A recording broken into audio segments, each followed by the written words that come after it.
St. Louis Cardinals. And oh, it is summer here, and the thunderstorms have been whipping through this afternoon. A little light rain still falling, but the time is coming up, and the starting pitchers are getting set to go. Hello, everybody. Gary Thorne, Tommy Hutton, and welcome. Great to have you with us here in St. Louis. Our starting lineup for the Phillies, presented by Kelly Springfield Tire Company. Lenny Dykstra leads it off. Ruben Amaro will make the start in right field. Batting third, John Kruk in a bit of a slump right now at first base. We told you Dave Hollins would be back. He'll bat cleanup, play at third base. The man with all the bucks behind the plate, Darren Dalton. He'll be doing the catching. There's Pete Incaviglia in the lineup, playing in left field tonight. Mariano Duncan will be the shortstop. He'll be batting in the 7th hole. Morandini at second base will bat 8th, and on the mound tonight, one of two left-handers we'll see. Danny Jackson makes the start. Interesting, as you look at Real Cormier, the Cardinals will send a Canadian, a Cuban, and a Californian the first 3 games of this series against the Philadelphia Phillies. The youngster from Moncton, New Brunswick, will take the mound. The thing to look for in Cormier, 26 years old, had a great second half last year. Throws a fastball, a slider, curve. It's in between. Sometimes it's got your Tom Pagnoz. He told me it breaks a little bit more than others. He has a forkball and a changeup. The problem this year for Cormier, he hasn't been able to work the right-handers inside. And look what the righties have done. They've hit over 100 points higher. He can pitch inside the lefties, but because of the way his ball has been moving, it's difficult for him to go inside to right-handers. He needs to do that tonight. Here's the defense behind Cormier. Will focus in on the left side of the infield, and for kind of a negative reason. It has not been a solid left side. That's strange to say with Ozzie Smith out there, but they have made, as you see, more errors already than they did last year. So it's not been very good for that left side. Gilkey, Jordan, Witten in the outfield. Every place else pretty decent. So that is a surprise. You talk about the Cardinals and good defense. Surprise that left side has not been as solid. All right, Cormier has had his best outing this season against this Philadelphia team. He had a non-decision in a start there, allowing a run on 5 hits in 9 innings. That was on May 8th. The Cardinals ultimately lost that game 2-1. These teams have met 3 times in Philadelphia, and all 3 games were won by the Phillies, all by 1 run. There is Lenny Dykstra. He's the only Philly who's played in all of the games thus far this season. You see his numbers among the leaders in the league. He'll be leading it off. Dykstra, Amaro, and Kruk. The left-handed hitter steps in, and we're ready to go. Late start here because of the rain, but skies continue to clear off at a temperature that was up over 90 degrees today. Very humid. Typical weather, St. Louis in the summer. It's dropped down, I bet you, a good 10 or 15 degrees here after that thunderstorm went through. Yeah, Gary, and no problem for the pitchers because neither pitcher started to warm up. They knew the game would be delayed a few minutes, so both Cormier and Danny Jackson should be at their best. Good on-base percentage for this leadoff man who gets it done. 6th best in getting on, and we're underway as the breaking ball of Cormier catches the inside corner on Lenny Dykstra. Dykstra's 1 for 7 lifetime against Cormier and the chances he's had against him. Lenny struggling with injuries for the last 2 seasons. Played only 148 games over the last 2 years. They're delighted that Dykstra is healthy and looks like ready to go for the whole season. And as Dykstra likes to say, I'm now over 30 years old. I'm at that mark where I don't always dive headfirst into the center field wall anymore. 0-2 delivery to him, misses up high. 1 ball, 2 strikes. That may be good not only for Lenny Dykstra but for Philadelphia as well. Well, you know Lenny for a few years. You can certainly appreciate his quote not too long ago. He said, I'm in the best shape of my life. That includes my brain. So he's getting smarter as he plays in the major leagues longer. That's another good sign. He's called out on strikes. Cormier is not a particularly high strikeout pitcher. Nails the outside corner against a good contact hitter, Lenny Dykstra.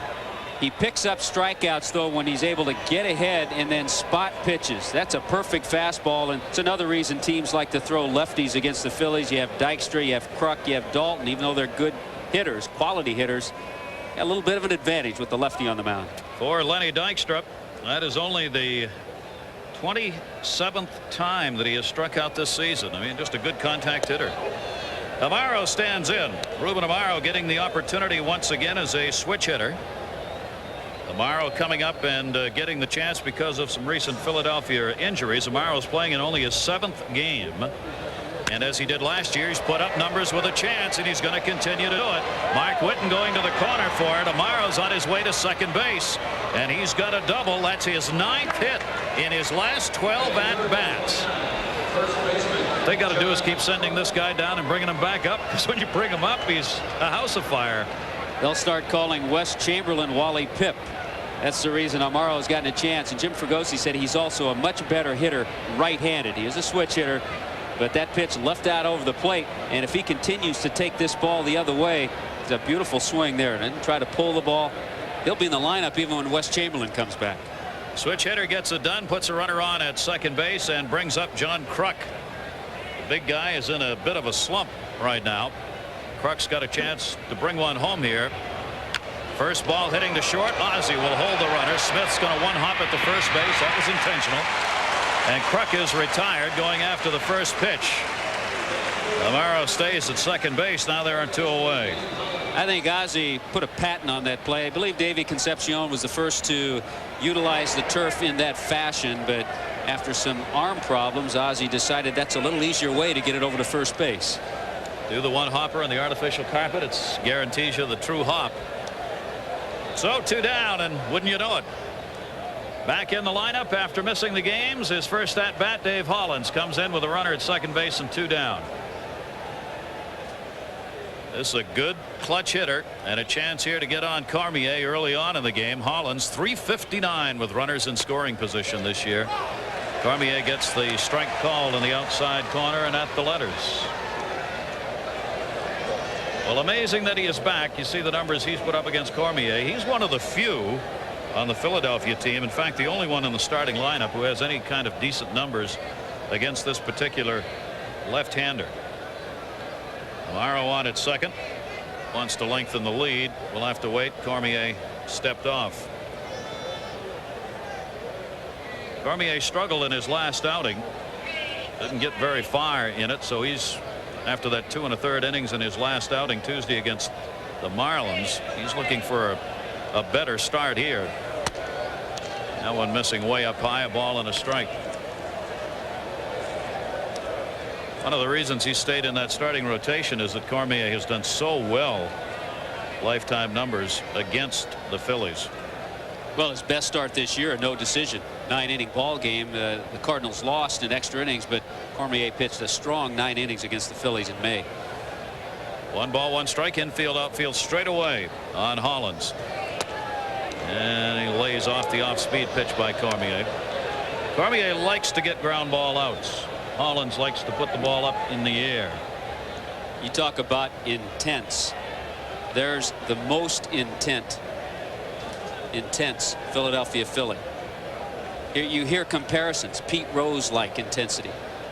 He has steel blue eyes that are laser beams when he's getting ready for a game. Cormier popped him up behind home plate. Pagnozzi may run out of room. Oh, what a play! Tom Pagnozzi, he knew where he was, went down on one knee, and the #1 defensive catcher in baseball last year shows you how to get it done. The amazing thing is that he knew exactly a couple of peaks. He had to go around the on-deck circle, got a little extra skid on the turf, didn't get much help in the dugout. What a tremendous play. Just a great catch. Runner left on at second base. No score after the first half. Chris? And we are back as we go to the bottom half of the first inning. One of the guys you're going to get to see in the lineup for St. Louis is Greg Jeffries, right there. One of the hottest hitters in baseball. Our starting lineup for the St. Louis Cardinals, presented by Kelly Springfield Tire Company. Joe Torre will have Bernard Gilkey in the lineup. Bit of a bad knee, but he's in there anyway and left. Ozzie will bat second, the shortstop. Jeffries, who we just took a look at, batting third, playing at first base. Cleanup batter Todd Zeile at third. Right fielder is Mark Whitten. He'll be followed by another recent call-up, Brian Jordan, playing in center field. Geronimo Pena making the start at second base, a switch hitter, batting 8. Tom Pagnozzi with that great play doing the catching, and batting 9th, Real Cormier, the pitcher. And a real solid left-hander he's been. Danny Jackson, veteran pitcher. He's 31 years of age. Has had a lot of injury problems, and I think last year in his season with Chicago and Pittsburgh, he split the year between the Cubs and the Pirates. He pitched over 200 innings. Even though his record last season was 8-13, he proved to himself that he could stay healthy He's continued that this year with that 7-3 mark. He mixes a good fastball that has some movement. He'll throw a changeup. He'll throw a curveball. So Danny Jackson has made a lot of come-arounds since that tremendous season in 1988. Here's the defense for the Phillies. We have to talk more about Dave Hollins. It's just incredible that he's in the lineup, and he is at third base. And Ruben Amaro, we've already seen his offensive action with that 2-base hit. He's a fine defensive fielder, too. So the St. Louis Cardinals with a good defensive play early on get their opportunity with Gilkey, Smith, and Jeffries leading it off here. Cardinals come into this having won their last 4. They return from a road trip where they went 8-2, including the 3-game sweep against the New York Mets at Shea Stadium. So they are a red-hot team. 18 wins in their last 23 games. Both these clubs having great months of June. Gilkey making the start in left field. They hesitated a bit. Joe Torre did before the game tonight. Tommy and I were waiting for the lineup. A little extra. Jackson gets the pitch in there for a strike. Gilkey's got a little pull behind the knee, muscle or tendon.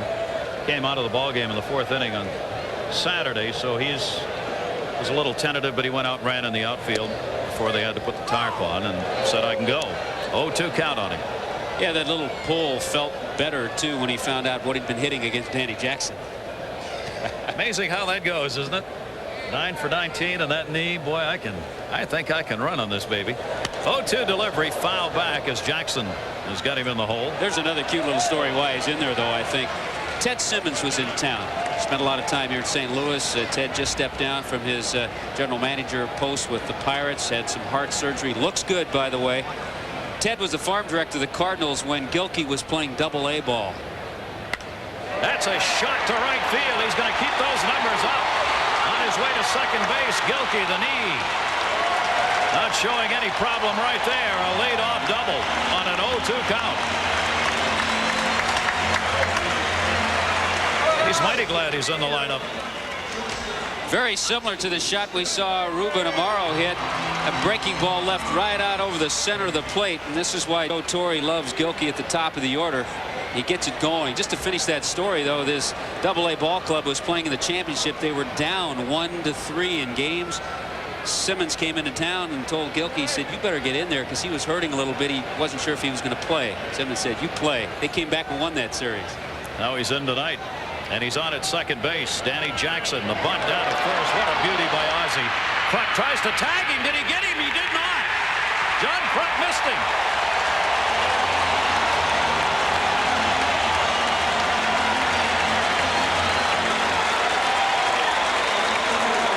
That should be an error on John Kruk.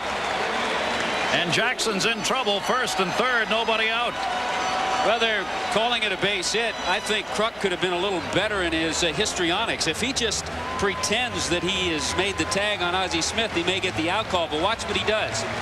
He swipes, then he looks like he wants to throw. By showing that he was going to throw, he's admitting that he missed the tag. He helped Terry Tate at first base, the umpire, by doing this, taking the ball out and trying to throw it. First and third now, and this is Danny Jackson's history. I think if he swipes at that, Gary, the way a catcher will do a player coming across the plate, he may get the out call. Just look away, and yeah. And here's the hottest hitter in baseball. Greg Jeffries with a 10-game hit streak up. Greg's got runners at first and third, nobody out. Infield in at first and third, double play second and short. And Jackson misses outside. For Jackson's whole history, the problem has been the first inning, the first batter. Throughout his career, he always allows the first guy on. He's got one of the highest percentages of the leadoff man getting on base in every inning of anyone in the history of the game. Runner goes. Ozzie's running right where he was supposed to be. Mariano Duncan had to go off his glove. Run is scored. Ozzie goes to second. Second base. Safe. Jeffries in with a double.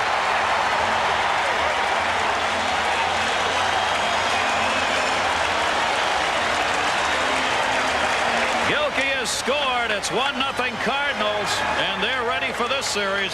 You talk about a ball club. You mentioned it, the fact that they play sound fundamental baseball. We've seen a perfectly executed bunt by Ozzie Smith. Now with the runner going on a hit and run, Jeffries finds the open spot with the shortstop Duncan going to the bag. and then hustles his way into second with a 2-base hit. It's wet in the outfield. He's taking a chance that the ball's a little slippery coming in from the outfielders. 42 RBIs for Greg Jeffries, his 12th double. 2 are now in scoring position. Still nobody out. And Todd Zeile, the cleanup batter. And Jackson misses inside, ball 1. So the Cardinals come out charging, and they are red hot. 299 team batting average during the road trip, and they ended up 8-2, and they've kept it going here. Ozzie hustling over to third base. That allowed second base to be open for Jeffries, and by the time Pete Incaviglia, the left fielder, got in to pick the ball up after it hit Mariano Duncan's glove, there was no way they were going to get Jeffries at second base. And did you see the reaction of Jeffries when he heard the safe call? Yep, they're into it. 11-game hit streak now for Jeffries. Zeile ahead on the count, 2-0, gets one to hit off home plate. Ozzie's coming. Jackson wants it to go foul and lets it do so. Smart play. He would have had nobody if he'd picked that ball up. Very smart play, and a veteran pitcher makes that play. A young pitcher probably tries to field it, could even throw it away. Once Jackson gets over, he realizes there's no chance to get either Ozzie Smith or the runner Todd Zeile at first base, and then he kind of holds Hollins off too. Good play by Danny Jackson. Back up, I'm in enough trouble already. A run in here on 3 hits. Todd Zeile 1 for 8 lifetime against Jackson. Zeile's trying to put some numbers up here, batting at .247, 1 home run and 31 RBIs. 16 errors, as Tommy was talking about. He'd like to get the season a little more positive. Fouls that one back off. Jackson holds the count at 2 balls and 2 strikes. The guy who's had to move. Still trying to learn, I think, that that's going to be home for him, and it isn't all that easy yet. Right now he's renting. Yeah. Option to buy, but not done yet.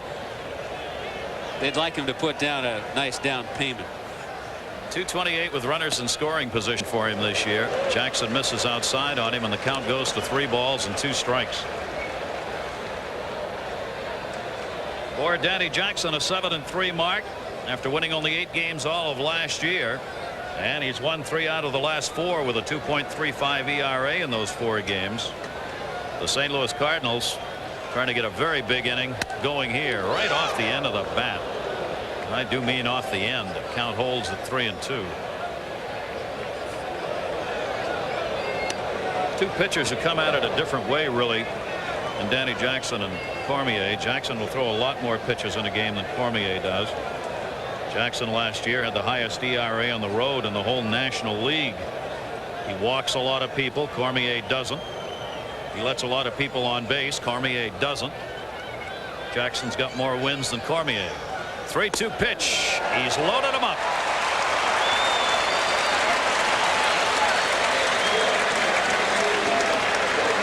Todd Zeile has drawn the walk, and the bases are loaded with no one out in the first inning. Well, that'll quickly bring Johnny Padres, the Phillies pitching coach, to the mound. And I was talking with the Pod before the game, and he had some good things to say about Jackson, the way he's pitched this year. The entire starting pitching for the Philadelphia Phillies has brought them to this point. Obviously, they have the offense. Everybody knew that. But the starting pitchers, Tommy Green, Schilling, Ben Rivera, guys like that, they have done a tremendous job. Well, Jackson, at least now he's got a chance for the double play. He's got Ozzie at third, Jeffries at second base, and Zeile has drawn the walk. 36th walk of the year by Danny Jackson. Bases loaded for Mark Whitten. Whitten, a switch hitter. Jackson's pitch is fouled off. Whitten's .241 right and .238 left this year. A natural right-handed hitter, really didn't start switch hitting till he became a professional. Never played much baseball as a youngster. Didn't play baseball until he was a senior in high school. Can you believe that? Now he's in the major leagues. That's pretty incredible. Great athletic abilities to do that. Jackson misses down low on it. For Whitten this season, he's gone 3 for 6 with the bases loaded and has 10 runs batted in these situations. So he has gotten it done. And they are full right now. The Cardinals already leading 1-0. 1-1 the count. Witten chops it down to third. Hollins, foul ball. Tough call for the umpires right there. If the ball's in front of third base, home plate umpire is supposed to make the call. Third base umpire Jeff Kellogg waited, knowing that ball hadn't gone by as Hollins moved over the bag to get it. The umpires have to kind of look at one another as well as the ball on those plays. That's right. There's teamwork amongst the umpires as well. They have to work hand in hand. A lot of hand signals to get things going. Last thing they want is one of them to go one way and one the other. 1-2 count. Jackson to Witten. That's a chopper to second base. Morandini on the bag for one to first. Good scoop by John Kruk at first base. They get the double play. Ozzie Smith crosses the plate, and the Cardinals have a 2-0 lead. But that's a big double play, and Kruk helping to make that play with a pick at first. A big double play for the Phillies. Jackson gets his high chopper. Morandini takes his time because he wants to get something on the throw and then uncorks it in the dirt. Here's an example. You talk about the Phillies, talk about Kruk, the way they play hard and intense. They can field too. A good play by John Kruk. Now runner at third base and two away, and Brian Jordan stands in. Jordan came up from Louisville on Friday, was batting .375 at Louisville, AAA team, 5 homers, 35 RBIs in 38 games. Been a lot of rumblings around St. Louis by the fans, primarily about where's Brian? Why hasn't he been here before this? That was when they were losing more games than they were winning. It's kind of quieted down a bit. They're winning, and now he's here, at least for the moment. He was upset when he was sent down, and I asked him if he worked on anything in particular, and basically he said no. I just wanted to prove to the Cardinals that I could hit, could play, and should be up in the major leagues. And he certainly did with that .375 average.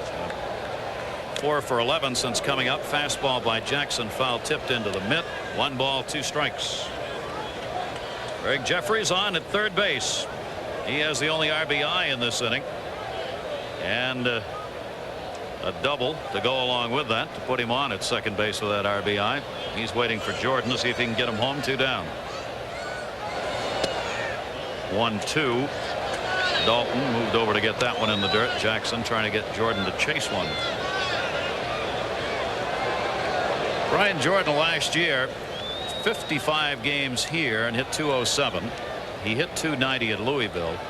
It's pretty much established he's not going to do much more at AAA except put up big numbers. Question is he ready to play here? Well, that was the thing that upset Jordan last year when he finally committed to being a full-time baseball player. The average went down, and that's when he ended up getting sent to the minor leagues. Very disappointing for him last year, as it was this year. He and Dion have had the same problem. Big contract signed, average goes down. 2 balls, 2 strikes. Jackson, he's working hard. Again, a full count, 3-2. A lot of pitches in this inning for Danny Jackson. Jackson, a ground ball pitcher. The artificial carpet. That's a news, bad news stories. Ground ball rides true in the carpet, but it also rides in a hurry. Popped up outside of first. Kruk.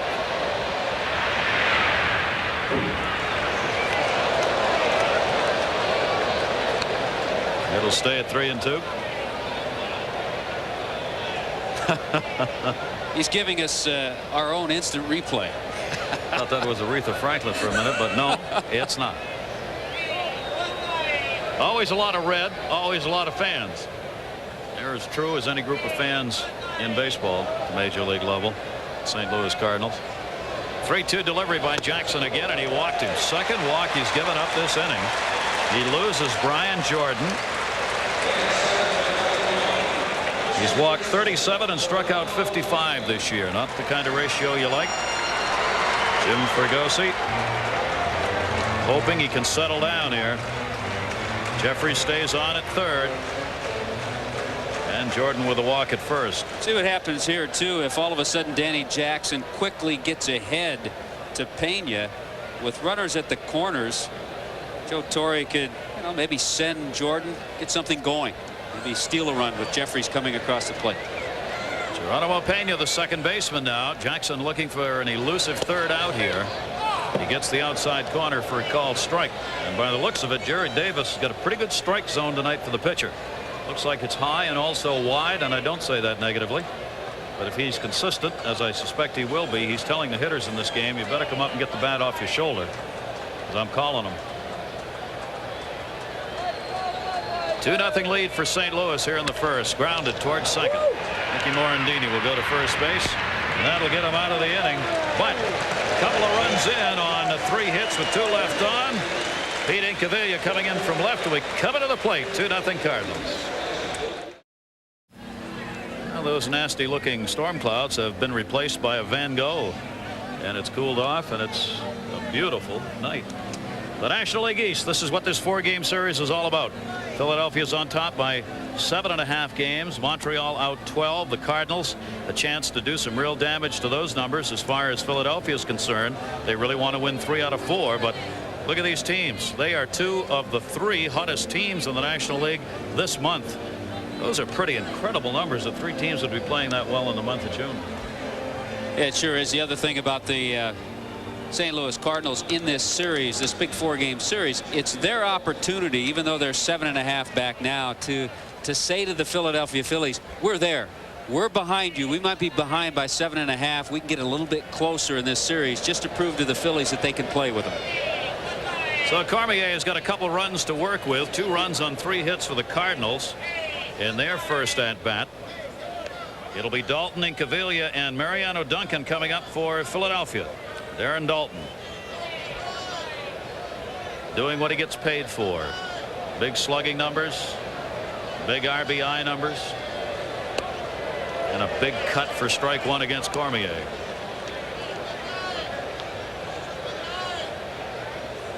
Darren Dalton piling up the extra base hits this season. 16 doubles, couple of triples, and the 15 home runs. So certainly he's getting that done. He's struck out 58 times, but he's also walked 56 times. Kruk, Dykstra, and Dalton are 1, 2, 3 in walks in the league.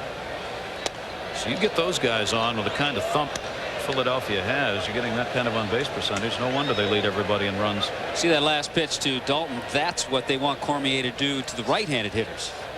He got ahead 0-2, just missed off the plate inside to Dalton. He wants to do that to the righties too. 1-2 delivery, got that inside as well. Jeffers, and Dalton is retired. 1 away in the second. You know, you talk about those numbers as far as the base on balls with the Phillies. That would surprise a lot of people. I think people think the Philadelphia club is a free swinging club, goes up there, hacks at a lot of pitches. As I mentioned before, they're very patient. That's a real credit to the ball players, because when you have guys who are as free swinging at pitches as they are, they really have learned to control their at bats. Pete Incaviglia. Inky's found a new life, and right now it is a mighty sweet one. He's putting up some great numbers. Incaviglia, first ball hitting to center field. He got that one a little out on the end of the bat, but he got a lot of it. It'll be hauled in on the warning track 400 feet away by Jordan, but Inky missed a home run by the fraction on that one. By the way, talking about all those walks, let's not include Inky in that group. But 7 walks for Incaviglia this year. But anytime you get the pitch out away from him, and this especially is a hitter that Cormier needs to stay inside. You get it away from Incaviglia, doesn't matter where he's playing, what ballpark he's in, he can hit it out. That one was just a little bit too far outside when he reached it on the end of the bat. 2 down, nobody on. Mariano Duncan. This is what a pitcher loves to do after your team has scored runs for you. Come back in the next half inning and retire the side in order. Put a little tack in the story, and he's trying to right here with 2 down. Notice the difference in these 2 pitchers. We saw Jackson throwing a lot of pitches. We've seen Cormier get ahead. First pitch strike. He's ahead here 0-1 with 2 down. Duncan really behind on an upstairs fastball. Strike 2. Philadelphia Phillies this season against left-handers, and Cormier is the left-hander they're facing. They are 17-8 against left-handed starters. This Philadelphia team has done well against southpaws. 0-2 delivery, just missed. St. Louis against left-handed starters this year, they are 13-7. And the Phillies do see a lot of left-handed starters. Teams will change their rotations occasionally just because of the lefties in their lineup.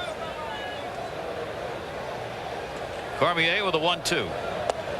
Laid it in. Great off-speed breaking ball. Duncan just wasn't looking for it. Cormier's got a couple of strikeouts here, and the 2 innings pitched retires the side in order. 2-0 Cardinals.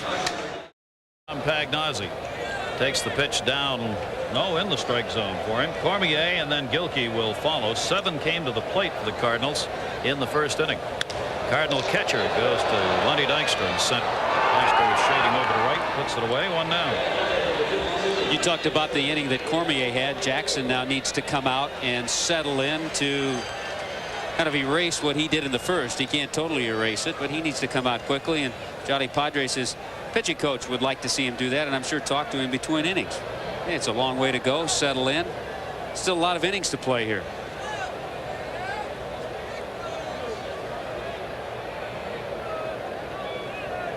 Opposing pitcher Cormier stands in. Cormier has had 4 hits and 22 at-bats. All have been singles. Cormier, a left-handed hitter as he is a pitcher, takes it down low for a ball.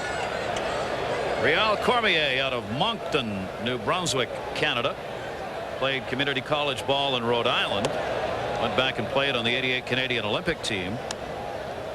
And one of the few from the maritime provinces of Canada who's made his way to the major leagues and still makes his home there with his family. Beautiful country. 1 ball, 1 strike. Cormier, 26 years old. Ground ball to second base. Pena's got it. Maldini's got it. Cormier's retired, and there are 2 down. That looks like a relatively easy play, but sometimes you'll see a first baseman move to his right to go after that chopper, and all of a sudden you involve the pitcher. Because Jackson's a left-hander, he's a little slower in getting over to cover first, so a little communication there between Morandini and Kruk. Morandini said, "I have it." That allows Kruk to get to the bag. So a chance for Jackson to have the good inning. Fly ball to center field by Gilkey, the leadoff batter. Dykstra moving over, and Jackson does what Tommy was talking about. He settled down, retires the side in order. We've completed 2 in St. Louis. Cardinals up. Always a family crowd on hand here, and great looking kids here. And certainly, Tommy, we should recognize tonight passing of Roy Campanella, one of the great Dodgers of all time and one of the great stories of human history. A man who knew him well right there. Well, certainly anybody that came in contact with Roy Campanella, Johnny Padres remembers him extremely well back in the 1955 World Championship season of the Brooklyn Dodgers. Padres pitched Game 7, won 2 games in that series, complete game shutout. He said he never shook off Campanella 1 time in that game. The last out, Elston Howard, he remembered it. Campy, the all-star catcher, spending 17 years in a wheelchair after the injury that took him out of baseball, playing but not out of baseball, and helping young players. There's a base hit. Morandini's 9 for his last 19. Mickey Morandini going after the first pitch of Real Cormier has a leadoff single here in the 3rd inning for the Phillies. Their second hit of the ball game. It didn't take him long. He's red hot right now. Morandini kind of settles into the Philly lineup, and at times pitchers will forget about him because they concentrate on some of the other hitters who might hurt him with the long ball. And he makes contact. This hit lefties pretty well because he sees him a lot. Now Danny Jackson needs to do the job. He needs to get him in scoring position. Phillies want to try to cut the lead right here in half. Todd Zeile has moved in at third base. You see he has done well. In fact, 100%. Squaring around is Jackson. And they'll hold him on at first base. Jackson's opportunity to get a runner in scoring position. Jackson this season has picked up 4 sacrifice hits. Ben Rivera has 9. My gosh. He's gotten it done when he's been pitching. He did go after that. Jackson is one of the worst hitters baseball's ever had. Sorry, folks, but that's the way it is. And he's not a good bunter either. So what you're saying is that even if the count gets to 2 strikes, we'll look for Danny Jackson to bunt. Where he wants to try to bunt it to is up the first baseline. He has a left-hander on the mound, and he has a fairly new first baseman, Greg Jeffries, unfamiliar with the position. He is getting better. That's where you want to go with it. And I take it all back. Cormier makes the play and needed some help. from Pena, who came over to make the play. Sacrifice runner at second. Let's check in with Chris. All right, Gary, Budweiser takes us to Yankee Stadium, bottom of the sixth. Buddy Groom, proud to be a Bud, but not on this pitch to Don Mattingly. Oh, those Tigers. Whoa, what a road trip. A disaster underway for them. And it all started in Baltimore, where they've had a horror show. We were there on ESPN the night before our broadcast for that comeback game. The second greatest two-out, nobody-on comeback in baseball history that Baltimore had against Detroit. Lenny Dykstra now. Morandini on at second base. Pena, two down. Morandini moves over, and you see these Philadelphia hitters. They know Cormier is going to throw strikes, and they are going after the first pitch. Morandini's over at third, but there are two away. Dykstra's 0 for 2. First pitch, but he's not throwing it right down the middle. He's been able to hit some spots and get some movement with that fastball. So there's a difference. If you just lay it in there first pitch, then you're going to get hurt. Ruben Amaro with the RBI chance. He had a double his first time up. 9 hits in his last 12 at-bats. Runner at third. And Cormier comes in with it. That a nasty pitch. At the knees, inside corner of the plate. Not going to do much with that one.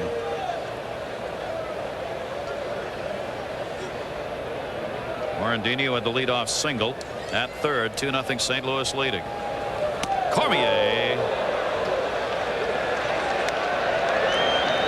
There's probably a little more action on that spin away by Amaro than the pitch may have necessitated. That's why Cormier needs to come inside, just to keep the hitters from leaning out over the plate, and then they can cover the outside part of the plate and hit the ball the way Amaro did last time up for the double to right field. 1 ball, 1 strike, 2 down. And you see Cormier. There's your perfect baseball setup. High and tight, get him away, come back low and away. Yeah, it looked like he may have taken something off that last pitch too. This is how you set a hitter up. Spin him out of there and then go away. A little different swing now that Amaro has. That's very similar to the pitch that he doubled the first inning. Yep, but he'd gotten him off the plate, so his balance was going the other way. He goes down the right field line. Speaking of the other way, it'll end up in the seats. Count stays at a ball and 2 strikes. Great to have you with us here at ESPN in St. Louis. Gary Thorne, Tommy Hutton. St. Louis with 2 runs in the first inning to get the lead. Jeffries an RBI. The other one came in on a double play ground ball. Now Ruben Amaro trying to get one in for the Phillies here with Morandini on at third base. 1-2.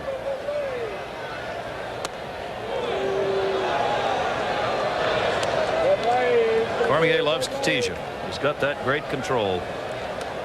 12 walks in 74 innings. Can't pitch on this staff unless you do that, can you? He was second to Tewksbury last year, his teammate, starting pitcher, as far as walks given up per 9 innings. And this St. Louis team continues, pitching wise, just not to give up the free passes. I mean, they just refuse to help the opposing team. 3 balls, 2 strikes, 2 down.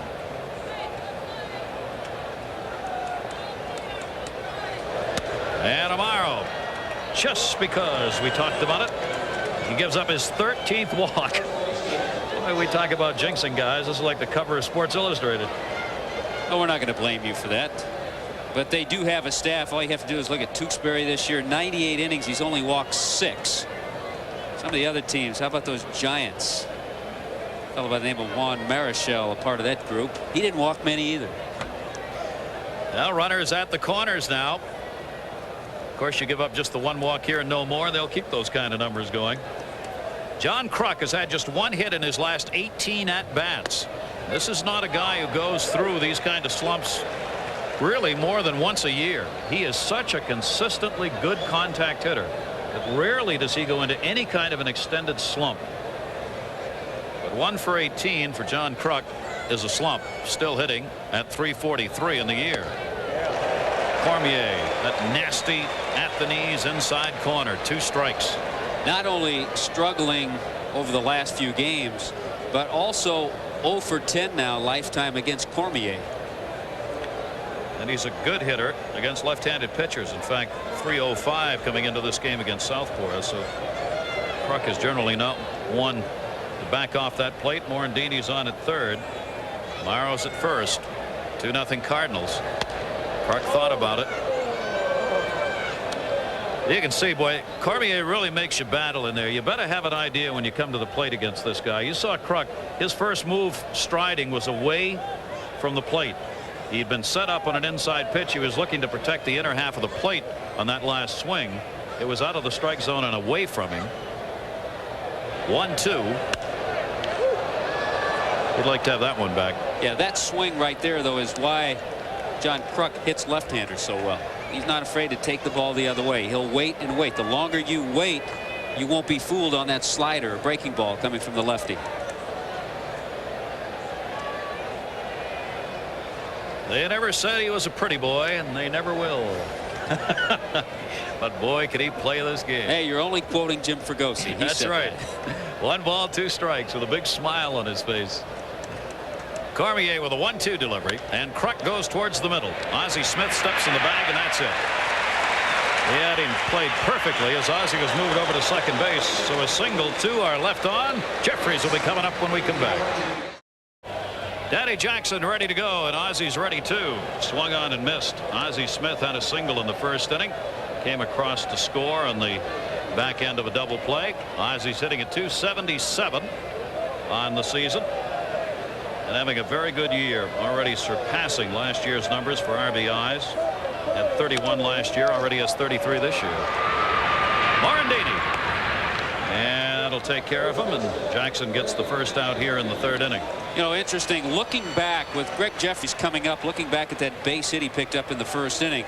With the runner, Ozzie Smith, going, you don't know who's going to cover. Some hitters, you know exactly. If the hitter's a dead pull hitter and he's right-handed, shortstop will stay there, second baseman will cover. But as you saw in that base hit, Duncan, the shortstop, went over. Jeffries sprays the ball. Tough to defense. Very tough. And has decent enough power, so you have to protect the alleyways on him.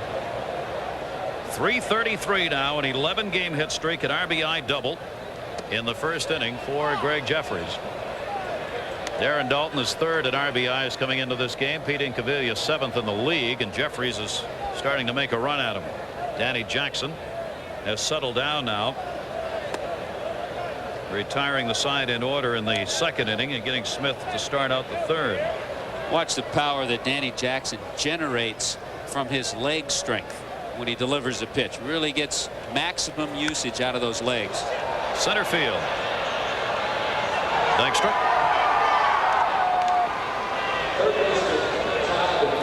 What are you looking at, Lenny? Talk about side saddling a baseball in the outfield. What was that? There are high banks of lights here in St. Louis, and outfielders sometimes, even on high fly balls, really have to be careful about keeping an eye on it. The artists are at work in the sky tonight. Wow. We're getting some real canvases done up there tonight. 2 down, nobody on. Todd Zeal drew a walk his first time up, takes it down low for a ball. Lenny, being the art connoisseur, which I'm sure he is, just admiring the sky. I'm telling you, you said that and not me. Zeal batting .246 against the left-handers on the season. That's to short. Mariano Duncan. John Kruk makes the good stretch, and that'll do it. So that's going to be 7 in a row retired now by Danny Jackson. We've completed 3 here in St. Louis. The Cardinals with 2 in the first lead 2-0. Couple of runs in the first inning for St. Louis. Jeffries the RBI. The other came on a double play ground ball. And our coverage of Major League Baseball here on ESPN continues, and you don't need a headset, just a TV clicker, as you'll see the Giants and the Dodgers tomorrow at 10:30 Eastern, 7:30 Pacific. John Burkett and Oral Hershiser will be making the start in that game.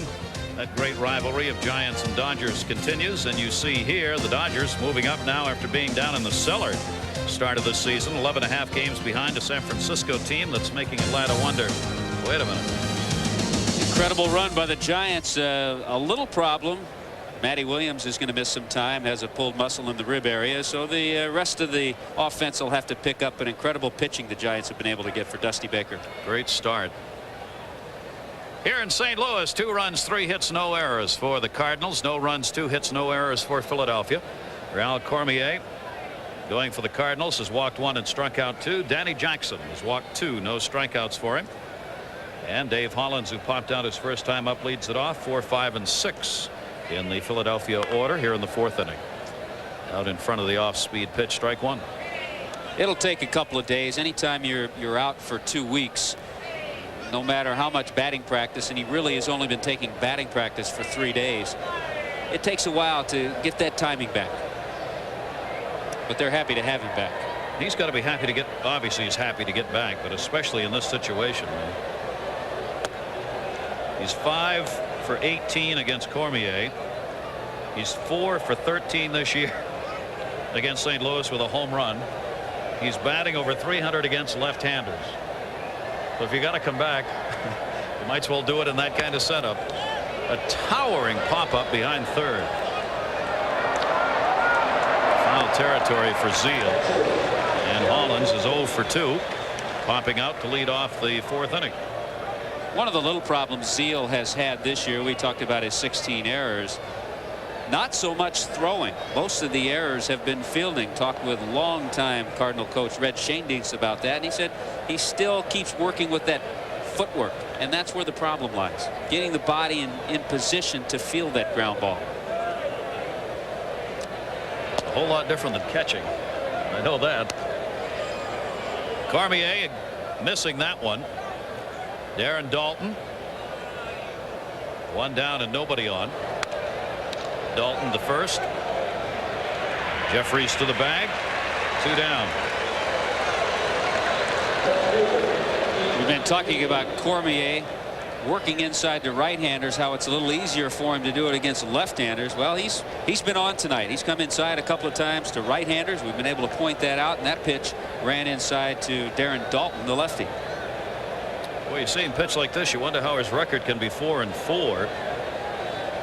This is his 12th start. He's appeared in more games than that, however. If he could pitch against Philadelphia all the time, he'd have 20 wins already, I guess. They need him to get on a run the way he was last year. He started 0 and 5 and then finished strong at 10 and 5. Throws very few pitches, and that's what he's doing tonight. 4th fewest thrown per batter last year. Oh, look at this.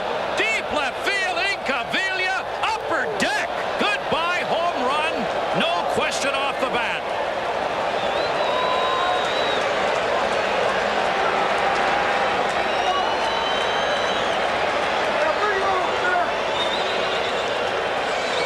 Oh, was that a shot?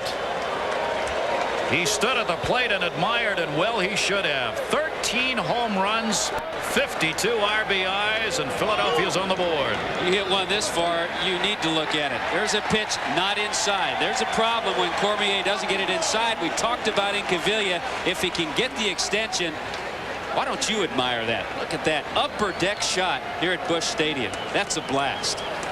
330 down that line and left. It could have been 450, and it wouldn't have mattered. First ball hitting, Mariano Duncan, played by Smith, and that'll do it. Cormier has now given up 9 home runs this season. Incaviglia gets his with 2 down and makes it a 1-run game. Pete Incaviglia with that home run, 52 RBIs. Tommy and I were just looking. His best RBI season was his first year in the majors with Texas. He had 88. He's going to be well over 100 at the pace he's on right now. Unbelievable pace for Inky. What a shot that was. Mark Whitten leads it off here. Strike 1. I mean, Incaviglia is on pace to reach 100 RBIs in less than 400 at bats, right around the 370 AB mark. Talk about quality time. Oh, yes, he's spending quality time. Yes, at the plate. Mercy, what a shot that was in the upper deck. Philadelphia is 2nd in the league in home runs, 1st in runs with 401 on the year now. Mark Whitten, Jordan, and Pena coming up here for the St. Louis Cardinals in the 4th inning. Witten get into a double play in the 1st inning with the bases loaded. Danny Jackson gets the called strike. 2 balls, 2 strikes. Jackson, as Tommy mentioned, a long way to go in the game. He gave up 2 runs in the 1st inning, but all he's got to do settle down here, and with all the firepower the Phillies have, they can get back. Right field line, Ruben Amaro hit on the hop. Good play. That's one of those that can get by in a hurry. Witten is on with the opposite field single leading off the 4th. Oh, you bet too, Gary. If that gets by here at Busch Stadium too, that's a fine play by Amaro. There's a lot of room down in the corner, and on AstroTurf, Witten probably has a triple. So a good play by Amaro to get over, cut the ball off before it gets into that corner, and then rattles around and holds Witten to the single. Another big man. He can put one in Incaviglia territory if he gets that extension, but a good play there to keep Witten at first base. St. Louis Cardinals, 4 hits in the ball game. Jordan walked his first time up. Right back to the mound. Danny Jackson, who's got second? I do. Mariano Duncan makes the turn. That'll take care of that in a hurry. Jordan hits into the double play on the first pitch to him. 2 down. That is why every time a man reaches first base with less than 2 out, the catcher will always point to the pitcher, and the pitcher will turn around to see who's covering the bag. If I get a ground ball, is the shortstop going to cover or the second baseman? Because when you get that ground ball, you want to immediately look at the bag and go to that man who said he was covering. Danny Jackson put the throw on the money. Helps himself. 2 down, bases empty now in the 4th, and Pena, the second baseman, grounded out his first time up. Fences here were moved in St. Louis last year. This has been a ballpark notorious for extra base hits, but not home runs. They brought them in, I don't remember the exact numbers, with 13, 15 feet at different parts. Last year there were 107 home runs hit here in St. Louis, compared with only 73 the year before. So Torrey's club got a little help in that department, but of course they're closer for both teams. 1-1 pitch. He went around on that one, and Pena, 1 ball, 2 strikes. Talked about that great year that Danny Jackson had. 1988. He was a 23-game winner. Saw the promo of the Dodger game. Oral Hershiser was the Cy Young Award winner, but prior to that, look what Jackson was, and after, look what he's done. 88 and 94 in his career. He spent some time with Kansas City, Cincinnati. He had that year, and starting to put it together now, though, a little bit better. He's healthy. 31 years old, inside out swing, base hit. Pena's on. You look up inside out hit in your baseball encyclopedia, and what you'll see is that swing. One other thing on Danny Jackson, and I don't want to discourage people who work out. I think it is important in baseball, but he had gotten to a point where he said he worked out too much. He finally cut back a lot on the number of weights and things that he did. Since that time, he's not been on the disabled list. A little more flexible. Tom Pagnozzi flying to center his first time up, fouls that one off his own hip. Strike 1. 2 singles in the inning, but there are 2 down and 1 on here. 5 hits given up by Jackson in the ball game. 1 error all last year. Tom Pagnozzi behind the plate. A new record for catchers, and he made that great defensive play early on in this game, sliding into the dugout. Jackson, the quick step off and throw. Pagnozzi has always been an outstanding defensive catcher. The question has been whether or not he could put up the offensive numbers to justify his starting position. Pena was here behind the plate. He played second fiddle. Hard and foul down the third baseline. 2 strikes on Pagnozzi. Oh, when Pagnozzi was out, Eric Pappas did such a fine job catching that when he came back, they ended up sending Hector Villanueva to the minor leagues. Talk about guys who bounced around. How about Hector Villanueva? He comes up from somewhere to hit 4 or 5 home runs for a team, and then bats 130 and gets sent down again. He'll resurface somewhere. He'll resurface, yeah. 0-2 delivery inside. See, Jackson doesn't have a lot of problem inside. We talked about it with Cormier.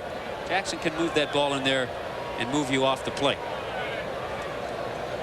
For a left-hander, he's had problems holding base runners.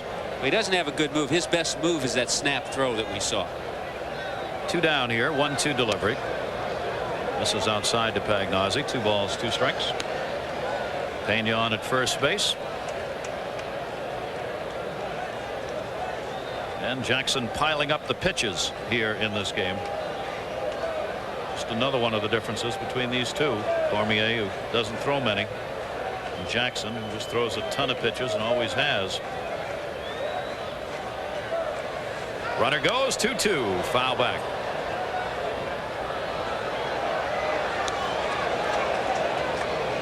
Pagnozzi had a pretty good line when he came back. Since he's been back 6-7 ball games, he's hit the ball very well. And Ryder came up and said, "Nice to see you get your stroke back." He said, "I never had it." He said, "I was hitting 175 when I got hurt." Pretty self-effacing to say that, isn't it? Jackson with a 2-2, runner not going this time, and he missed outside with it. You can guess pretty good as a base runner on Jackson. No guessing here. 3-2, 2 outs. But generally, once he lifts that leg, he's going to go to the plate because he doesn't have a move that way. His best move is that step off and throw over. And he has a hesitation when he gets the leg up there. It's that brief fraction of a second hold before he comes to the plate. 3-2, and he walked him. Jackson has surrendered 3 walks. That double play ball looms a whole lot larger in this inning after Witten let it off with a single. He got Jordan to hit into the double play.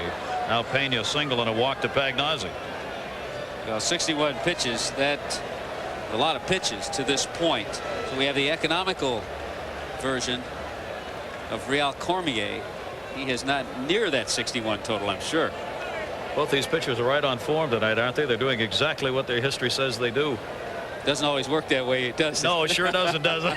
2 down. Cormier with an opportunity for an RBI right here. Cormier grounded out his first time up. 2 on, 2 out. Cormier has not driven in a run this season. 23 at bats, 4 singles. 1-0 pitch to him. And Jackson falls behind the opposing pitcher. 2 balls and no strikes.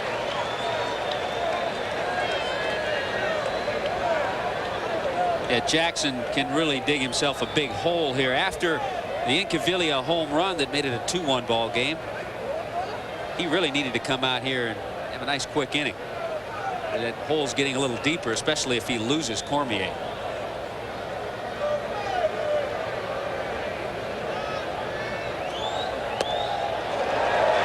He's losing him.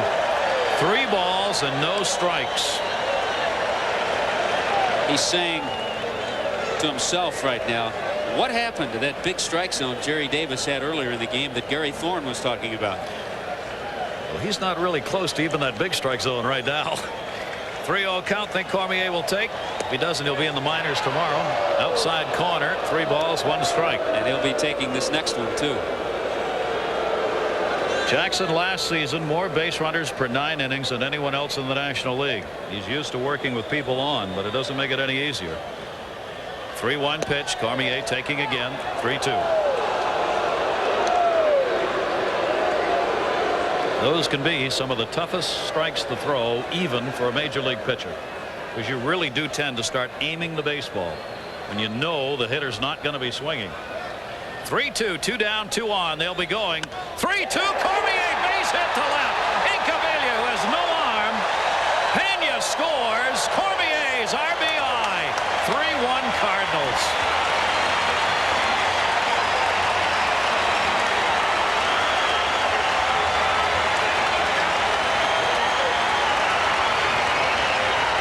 First RBI of the year. Had just 2 RBIs last season. Jackson comes through with 3 straight strikes, but Cormier comes through with a nice little swing. Hit that ball sharply, and once it hit that outfield turf that's wet, skipped right to Incaviglia. Kept his head in on the pitch. That'll drive him nuts in that dugout, though. falling behind the opposing pitcher 3-0, coming back 3-2 and giving up a 3-2 RBI single. And especially after Incaviglia had cut the lead last inning. Now Bernard Gilkey. That's the third single this inning along with a walk, but for that double play ground ball. This could be an enormous inning and still may be. Gilkey had a double in the first inning. Jeffries brought him home. First and second occupied here. Pagnozzi at second. Cormier, the pitcher, at first. And Jackson really struggling with the strike zone now. 2 balls, no strikes, and obviously upset about his battle with Cormier. Interesting alignment that the Phillies have in the outfield. Gilkey, straightaway hitter, but Incaviglia, the left fielder, is actually playing him to pull. Dykstra straight away, so there's an enormous gap there in left center. Bernard Gilkey waiting, goes after it to right field. Amaro moving in and over, puts it away.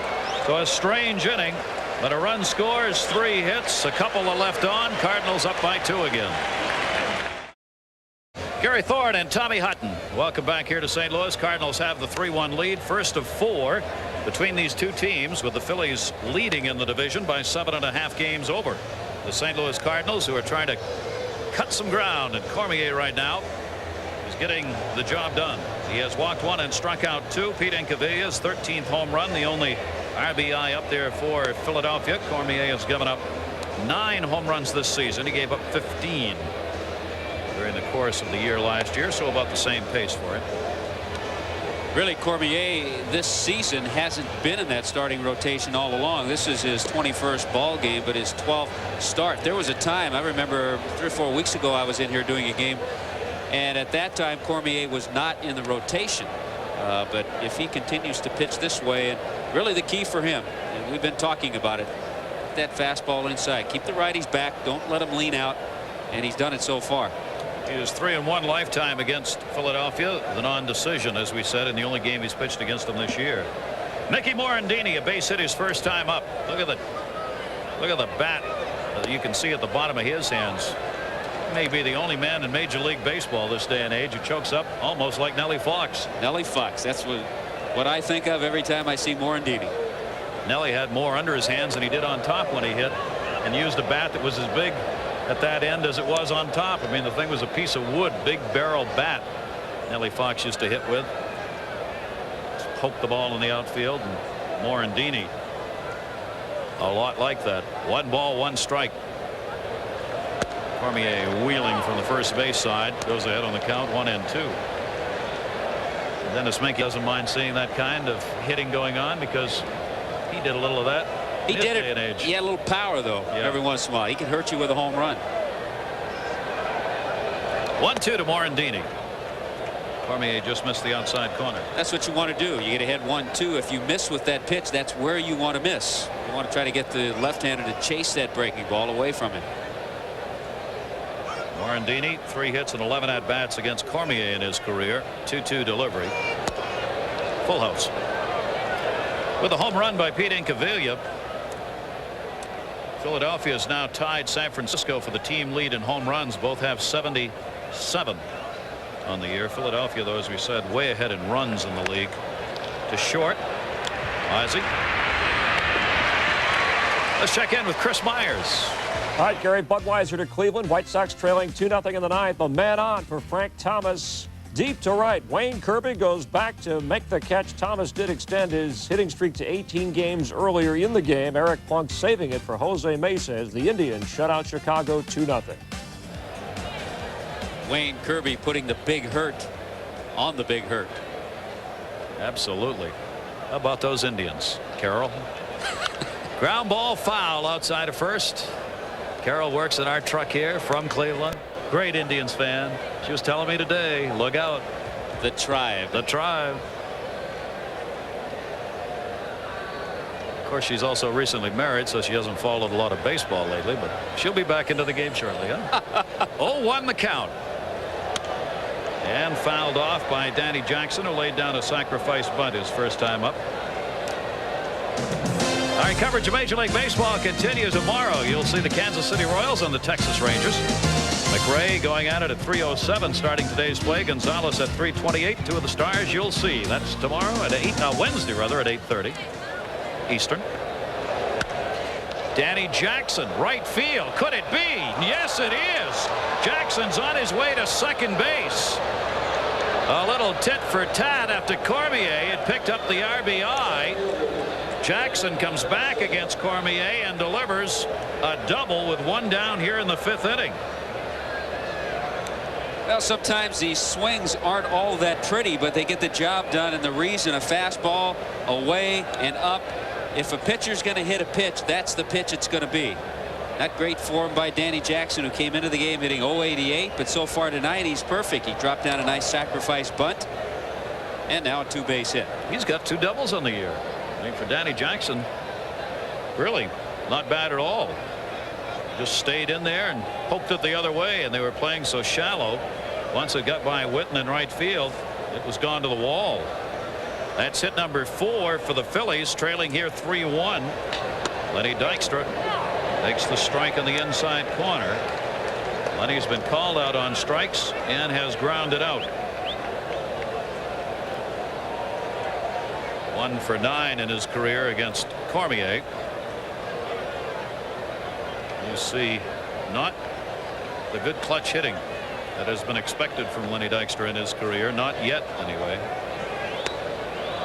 Missed outside.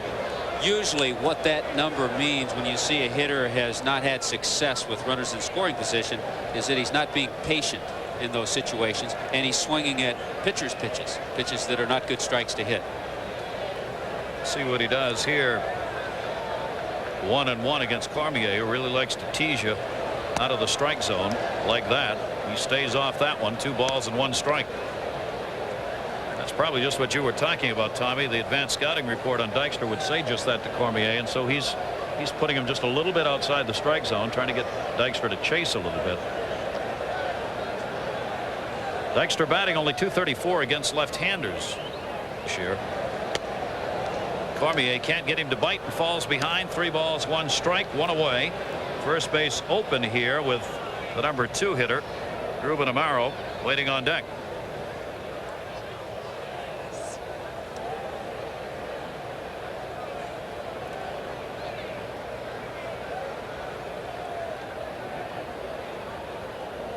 .3-1 delivery by Cormier, and he's put him on.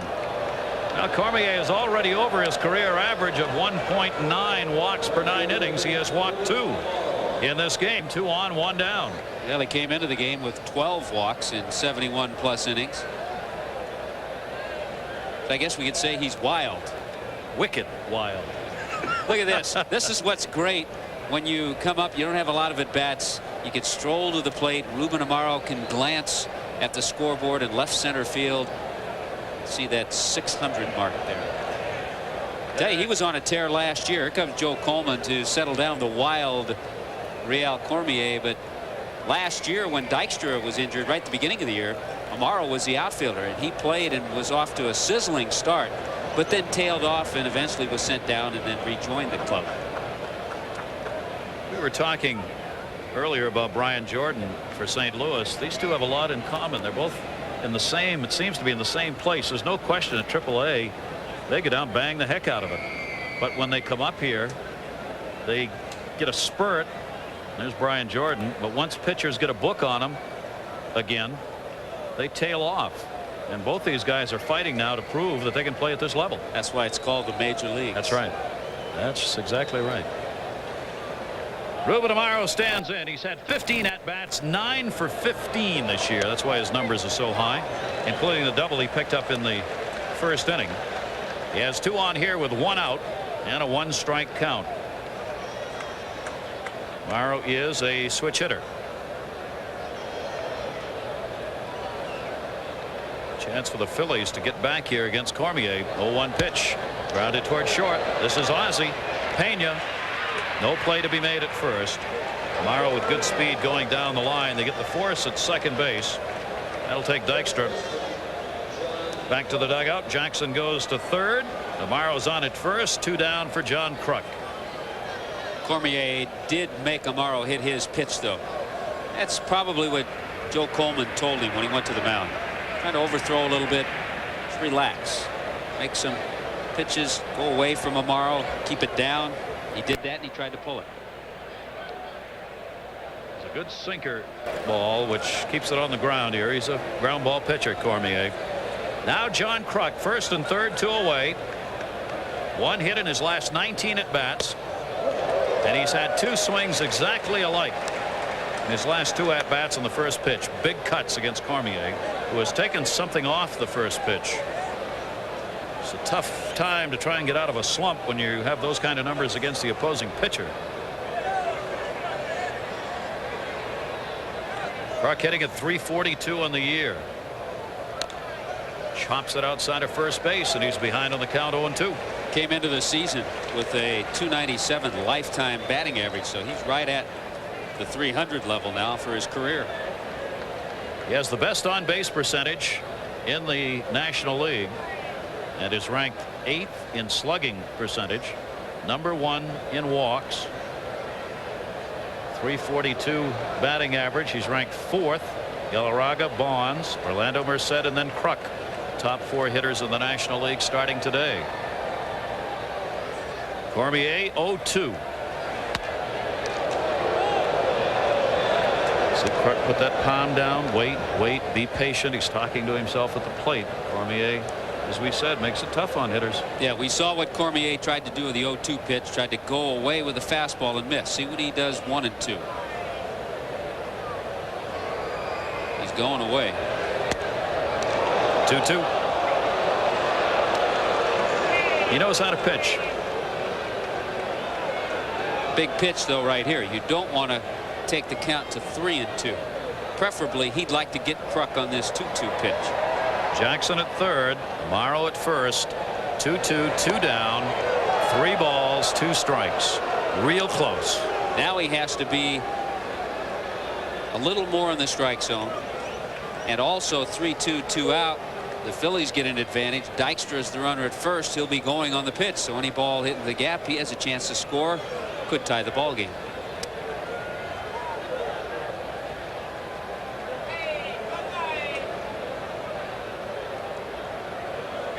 On Pagnozzi. 3-2 count. Got him! Took something off it. Kruk ahead of it and over it. And Cormier gets his 3rd strikeout, and the Phillies leave 2 more on. You having a good time or what? That's what it's all about at the ballpark, and seeing a darn good ball game. 3-1, 4-game series for these 2 teams. They played 3 in Philadelphia, and Philadelphia won all 3 of those games by 1 run. The Cardinals, with 4 games here, a chance to cut into that Philadelphia lead. Montreal wouldn't mind any of that either.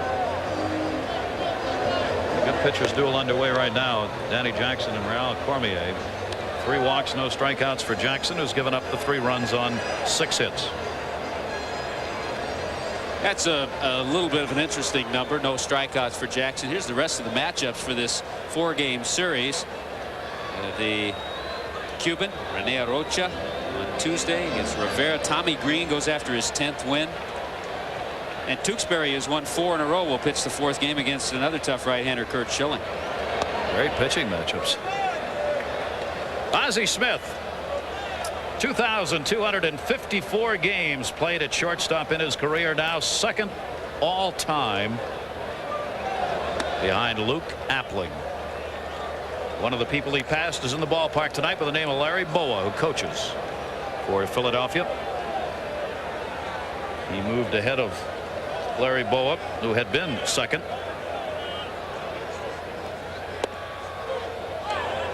Two balls and 1 strike. Ozzie hitting at .276 and having just a great season after it was kind of a tough year for him last year. Whether or not he was going to come back with the Cardinals remained up in the air through most of the year. Contract discussions got a little nasty. There was a standoff most of the year between himself and the front office. That got settled. And are they ever happy, both sides, that he's back with the Cardinals. 3-2 count on him. I think it's just amazing how he continues to progress as a hitter. He's a much better hitter the last 7 or 8 years than he was the first 6 or 7 of his career. And he draws the walk. So here in the 5th inning again, Jackson puts the leadoff man on. That's the 4th walk he's given up in this game. It is the 3rd time in 5 innings the leadoff man's been on for the Cardinals. Yeah, the other amazing thing about Ozzie Smith in those 16 years in the major leagues, only 3 times on the disabled list, and once last year with the chickenpox. That is amazing. With all the running he's done. Yeah, and the position he played at shortstop. Of course, then there's Cal Ripken. Jeffries hitting at .332, continued his hit streak in the 1st inning with an RBI double. Has hit safely now in 11 games. Looking down to Bucky Dent at 3rd here to see whether or not Ozzie might be going or whether the hit and run might be on. Jeffries, good man on the hit and run, can move runners around. And they got him picked off. Jackson, the throw down to the shortstop. Ozzie dead in the water. Mariano Duncan puts the tag on. Good play made by Kruk, the first baseman, on the throw down to second, and it's a caught stealing because he was heading to second base, but Jackson, who's not supposed to have a move, caught a very smart base runner. Well, he doesn't have a move, and we were talking about what you try to do is guess. Well, Ozzie Smith guesses as soon as that leg goes up. Danny Jackson crosses him up, and one of the rare times he'll go over. That's a way to get hurt there. I'm surprised Ozzie tried that. Pulling up like that can do some damage. Center field, Dykstra on Jeffries' fly ball. 2 former Mets meet. 1 offensively, 1 defensively, and there are 2 down. I can picture Ozzie maybe a little flip over Mariano Duncan to get to the bag, but not that type of slide. Ozzie's been caught 3 times this season, 9 stolen bases, 2 down here, nobody on. See, but he's seen Jackson over the years, and he was just guessing. He knows that rarely does he do that, but he crossed him up. Good move by Jackson. With the better of the academic game right there. That lets you know that he's thinking out there, that he knows that the Cardinals may run in that situation. Inside corner strike. Todd Zeile behind on the count quickly. 0-2. Zeile 0 for 1 and a walk in this game. 3-1 lead. Cardinals on top. RBIs have gone to Cormier and Jeffries. The other run came on a ground ball that ended up in a double play. 2 down here. 1 ball, 2 strikes. I think the other real disappointing number for Todd Zeile is that home run number. Just 1. They expect more home runs from Zeile. He's shown them in the past that he can hit some home runs. 1-2 is chopped. Mariano Duncan showing us a little Ozzie move right there. Gets it, and that'll do it. Leadoff walk does not do damage here. Danny Jackson gets out of it with a good move on Ozzie Smith. 3-1 card. Cardinals leading here 3-1. We were talking about Larry Boa, who was second all-time in games played at short before Ozzie passed him this year. And there's Larry, who coaches down at third base for Jim Fregosi and the Philadelphia Phillies. Mel Roberts over at first. Larry played a ton of games at the shortstop position in 2,222 in his career, and Ozzie, as we said, now at 2,254. Got to play a few of those with Larry Boa in my 6 years with the Phillies. Talk about intensity. He could pick it. Whew. Dave Hollins will lead it off. Real Cormier ready to go. Hollins, Dalton, and Incaviglia. Caught Todd Zeile playing back, trying to bunt his way on after going 0 for 2 and a couple of pop-ups, and fouls it off. A little frustrating right there. Cormier working well tonight to most of the hitters, and he's retired Hollins on a couple of pop flies. So Hollins, you know, still thinking about that wrist, just trying to get something going. If he's healthy, though, I don't think he tries for a base hit on a bunt right here, because he knows with 1 swing he can make it a 1-run ball game. For Dave Hollins last season, 27 home runs and 93 runs batted in to go with a .270 batting average. 27-year-old infielder. He comes to play every game. Hit .322 off left-handers last year. Took him a while to make his place with the Phillies. Came up in 90, a few games, and then went back down for part of the season in 91. Last year, full season.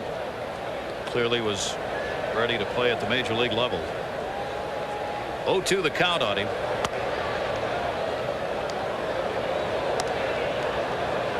This Philadelphia team, as any team in a pennant race has got to be, you got to win on the road. Last year they were horrendous. 29-52 on the road. Ouch for Philadelphia. They are 23-12 this year.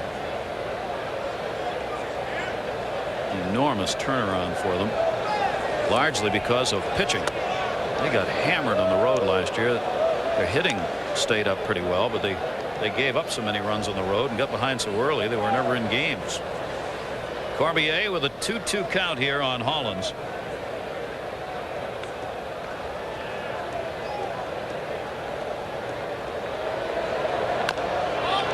Stay in the batter's box, fouling that one off the inside of his leg after the hop on the ground.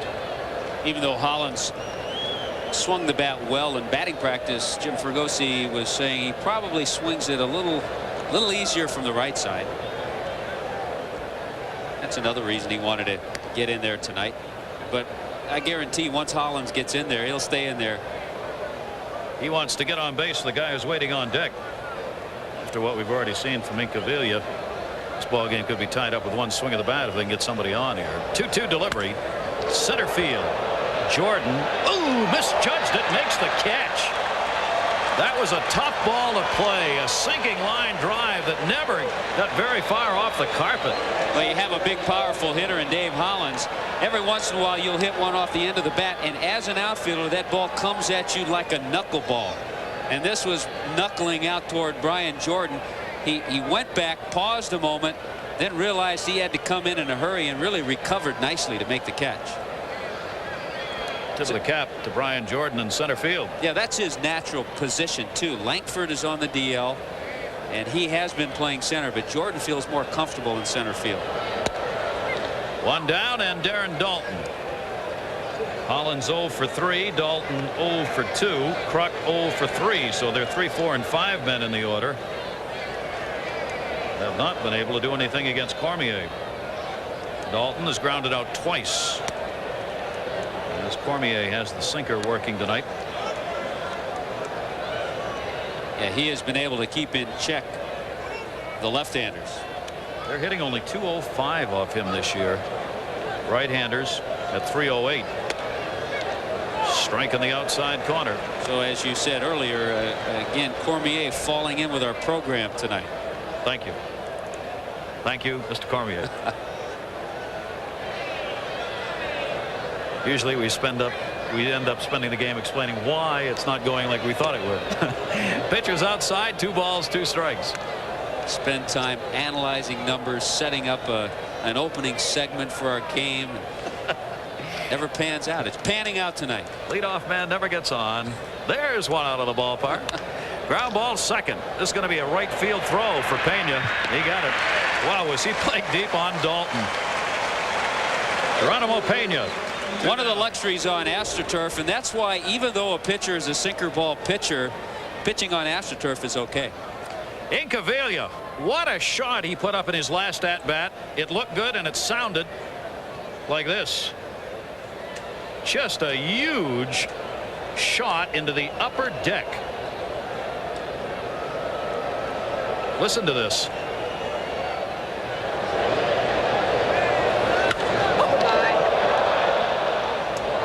Fouled off down the right field line. There is a sound to this game. Ballparks, people in them know it. Boy, you can hear one that comes off the sweet spot on a bat, and that was on the sweet spot. And that's why there's just something strange listening to that ball fly off aluminum. Yeah. The ping isn't quite the same as the thump. I'll tell you what, though, Incaviglia, when he played 5 years, the Texas Rangers averaged 25 home runs. There was never a question as to his power. You'd give, of course, as far as strikeouts, he'd average about 150, 155 strikeouts a year. But you always knew you were going to get some long ball with it. He certainly gave us one to watch in this one. Came in the 4th inning, his 13th home run with 2 down off Cormier. 3-1. It is still the only run up there for the Phillies. 2 down here in the 6th inning, nobody on. Take it outside by Incaviglia. 1 ball, 1 strike. Yeah, Cormier, as you were mentioning, has held that middle four in check, including the home run by Incaviglia. That's the only hit. 1 for 11.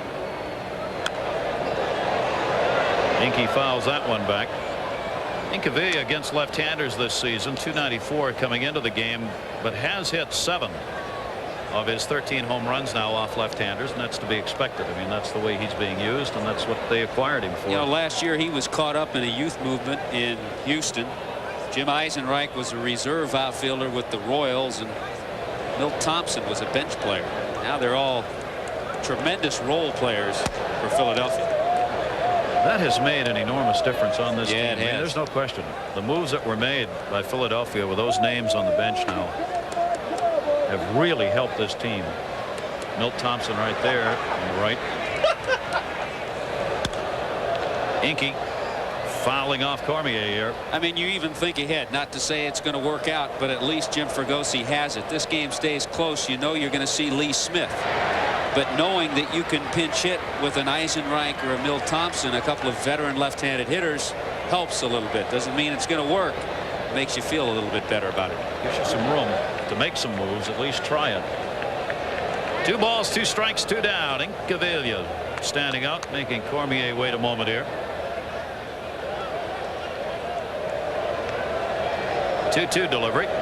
Check swing. They want to check it first. No. That's one of the areas where Incaviglia has improved a little. That's a pitch a few years back in the American League for him that he swings at and he strikes out, and he's headed back to the bench. Instead, he stays at the plate. 3 balls and 2 strikes. Cormier trying to get him to chase one. He has struck out this season 44 times. 7 walks.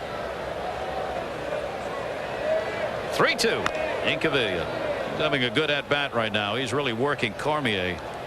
This is the first time Cormier's had to throw this amount of pitches to any single batter in the game. That's right, too. And the way Incaviglia is swinging the bat, he's going to start making pitchers think. Not too long ago, Incaviglia hit a big 3-run homer against the Braves after they had walked Darren Dalton. What an uppercut he has. Home run on the brain. 3-2. Towering fly ball down the right field line, heading to the seats. He is fun to watch. Can you imagine some of those home runs that Inky hit at Oklahoma State pinging off that aluminum bat? That's scary. Can you imagine pitching against him with an aluminum bat in his hands? Put that BP screen back up in front of the mound out there to just protect your life. No company would insure you in that kind of situation. Cormier and Incaviglia doing battle. 3-2.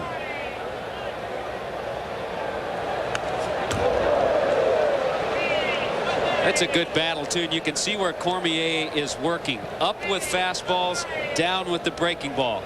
And Incaviglia keeps fouling him off.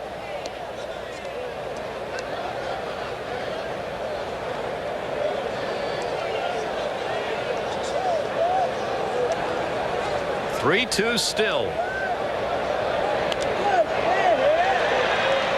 Talking about Incaviglia at Oklahoma State, 48 home runs one season in 75 games. Had 100 career home runs. Wow. Yeah. Never played a day in the minor leagues either. Folks don't go to the refreshment stand when people like Incaviglia come to the plate. I'll tell you that much. 3-2. Cormier and Incaviglia. Cormier wins, but I'll tell you, that's a standoff right there, as Cormier had to earn it. His 4th strikeout of the game retires the side in order. First ball hitting down the right field line and hauled in. Navarro going over into the corner to get that one. So Witten, who had singled in his last at-bats, now 1 for 3. 1 away here in the Cardinal half of the 6th inning. Witten, Jordan, and Pena coming up, with St. Louis leading at 3-1. Brian Jordan had a walk his first time up, then hit into a double play in the 4th inning. The Cardinals got 2 runs in the 1st inning. Jeffries an RBI double. The 2nd run on a double play ground ball. They added to it in the 4th. The RBI going to Cormier, the pitcher. Strike taken. Jackson still hasn't struck anybody out, has walked 4. Gets the leadoff man here in the 6th inning. And missing outside with that. Even though Jackson doubled his last time up, he is the 3rd hitter for the Phillies when they bat in the 7th inning. So you would have to think this might be the last inning for Danny Jackson. 1-1 delivery by Jackson. That's pushed to right field hard, but stays up for Amaro. I tell you, that ball was tagged. There are 2 down. Let's check in with Chris. All right, Budweiser to Boston. A 3-2 Milwaukee lead. Bottom of the 9th. Bases loaded. Scott Cooper back through the middle. Spires and Thon wait, and it goes through. Greenwell and Calderon score, and the Red Sox win with 1 out in the 9th. They've won 7 straight. Let's go back to St. Louis. Boston Red Sox have won 7 in a row now. 9 games out starting the day behind Toronto, and they've got Detroit, New York, and Baltimore in front of them. That one fouled off by Pena. Not too long ago, Gary, the Red Sox dropped the 4-game series to the Blue Jays in Toronto, and there were rumblings about the job of Butch Hobson. That little spurt maybe has saved Hobson's job.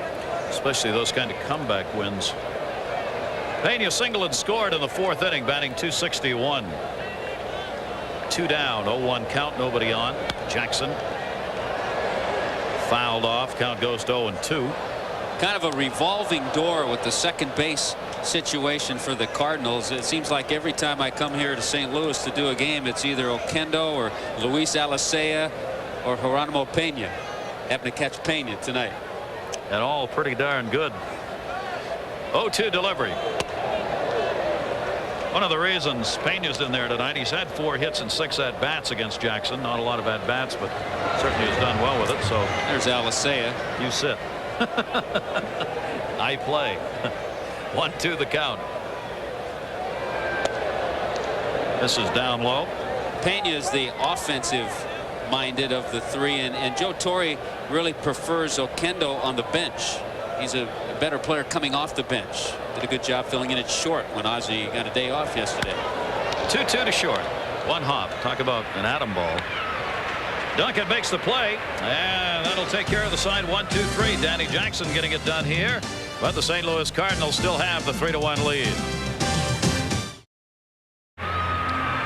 After 6 innings, the Cardinals have the 3-1 lead. Great to have you with us here in St. Louis. Gary Thorne, Tommy Hutton, and just the kind of ball game we expected. These 2 teams playing really well. A pretty good pitcher's duel. Yeah, it sure is, and it was a great matchup with Cormier going up against Incaviglia after Inky had touched him up for a mammoth shot. We talked about the way he worked him up and down. Fastball up, got him to foul it back. Comes right down with a breaking ball to get a big strikeout. Good pitching by Cormier. Beat Incaviglia. There you see the reaction that he had to it. Don't say these guys don't come ready. The intensity of this Philadelphia team, for all the discussion that goes on about how loose they are, don't lose sight of the fact that these guys always come ready to play.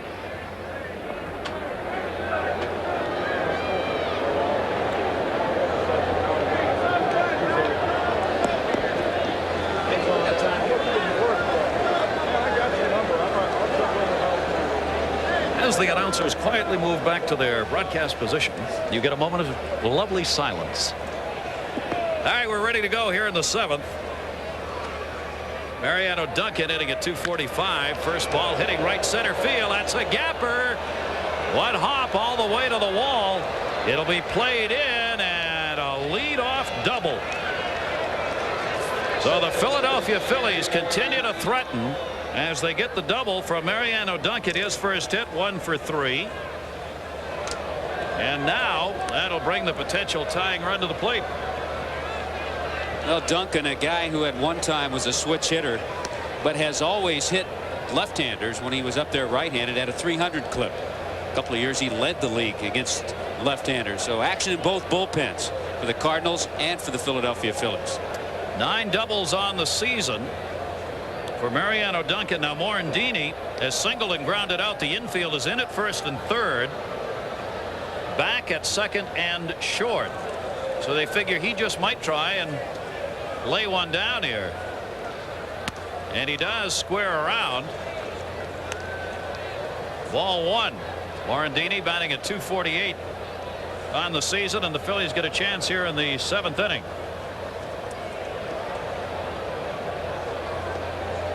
Jackson due up next, and Ricky Jordan has come out in the on-deck circle for Philadelphia. 1-0 delivery. Morandini did not square, and that pitch fluttered up. And Pagnozzi looked like he was surprised what it was and where it was. With Ricky Jordan in the on-deck circle, numbers that I'm sure Fregosi and Torrey know is the fact that Jordan is 4 for 7 against Real Cormier. There he is on deck to hit for Danny Jackson. 2-0 count. Laid that one in there. 2 balls, 1 strike. A note on that Dave Magadan score you saw there. He's up with Seattle. He had a couple of hits tonight. He's back with his uncle finally as skipper. Dave Magadan, if anybody deserves a break, he does. He's a great major league hitter, and everywhere he goes there's somebody ahead of him. A couple of Tampa natives in the greater Northwest now. Yeah. Oh, we wish him well. He's a wonderful man and an outstanding baseball player. Hopefully found a place he can stay and play. Morandini with a 2-1 delivery. That's a rocket to right field. Whitten over and makes the catch. The tag at second base by Duncan, but he's not going anywhere. Whitten with a great throw in. One of the better throwing arms in the major leagues, Mark Whitten. Certainly Mariano Duncan knows it, and always a crowd thriller when he comes up and pumps one back into the cutoff man. Joe Torre is on his way out. His bullpen is ready. They were throwing in the last half inning. So if he needs to go here, he can. And with Jordan, the pinch hitter, being announced, he was immediately up on the top step and out to see Real Cormier, and he wants the baseball. He already decided what he was going to do. Well, you saw the good job spoken by Joe Torre. Certainly it was by Cormier, but he also knew that Jordan has had success against Cormier. He gets a great hand. Cormier leaving. 5 hits, 1 run off him. Well, Cormier, after 2 1/3 innings in his last start, puts in a quality 6 1/3 innings, giving up 5 hits, striking out 4 and walking 2. And the versatile right-hander Omar Olivares is pitched out of the bullpen, started 30 games last year, so he can be utilized in a lot of roles. But oddly enough, Ricky Jordan has had pretty good success against this right-hander as well. Got a runner on at second base, Mariano Duncan, and Jordan is the pinch hitter. So the Phillies here in the 7th inning trying to get closer. They're trailing by 2. Look at the numbers he has against Olivares that Tommy was talking about. A no-lose situation perhaps for Jim Fregosi, and I'm sure he knew that. He stays in there no matter what. Omar Olivares, the right-hander, gets the high strike called right there. 1 ball and 1 strike. Ricky Jordan as a pinch hitter, 4 for 22 this season, including 1 pinch hit home run. There you see the numbers overall for him. Tough situation for Ricky Jordan. Could play first base with a lot of major league clubs. Jordan grounds it back to the mound off the pitcher's glove. Bobble, and no play will be made. That's a base hit. Jordan is on with a single. Olivares got a piece of that. Started up the hole, and then Pena came over, but he was going the other way from second base, so he had no way to set himself up to make the throw. And Duncan has to hold because he thinks Olivares is going to make this play. Watch here. You can't go because if you go, you're caught between second and third if Olivares catches the ball. Good play for Pena just to keep it from going into the outfield, or then Duncan does advance. But see, Duncan has to go back because his initial thought is that Olivares makes the play. And you see Ozzy's upset. Ozzy wanted him to let the ball go so that he could play it. He was heading in the right direction so that he could have made a throw to first. Pena going the other way couldn't, and Ozzy jumped up and down on the carpet after. Now Lenny Dykstra, 2 on, 1 out. And the leadoff batter Dykstra, strike 1. Yeah, Ozzy had the good angle. He's coming from the shortstop position.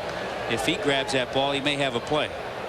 Ozzy looked like he was talking to Pena coming across the bag to let it go. Tough play, though. It's a reaction play, and Pena just reacted. And they looked like they might collide at one point there, so I think Pena was as concerned about somebody getting it as he was about who was going to get it.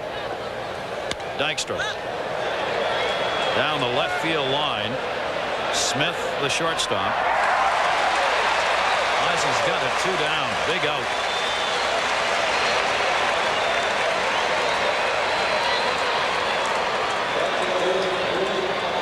Bernarduzzi gets it in foul territory.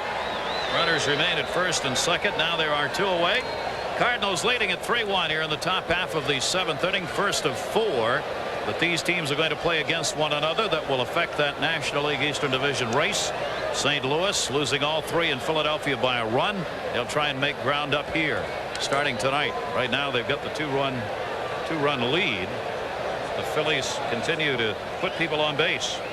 They have stranded 5 in this game, 3 in scoring position thus far. Ruben Amaro towards the hole. Ozzie over. Play at second. Yes. That's why he has all those gold gloves.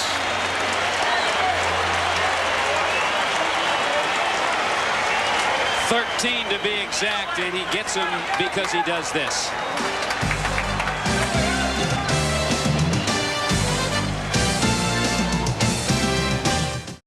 Stretch time here in St. Louis with the Cardinals leading it by a score of 3-1. And we're going to have a new mound made here. As the Cardinals come up, they'll face Jose De Leon. And his breaking ball lined to short. Duncan hauls it in, and Pagnozzi is 0 for 2 as he starts the bottom of the 7th lining out.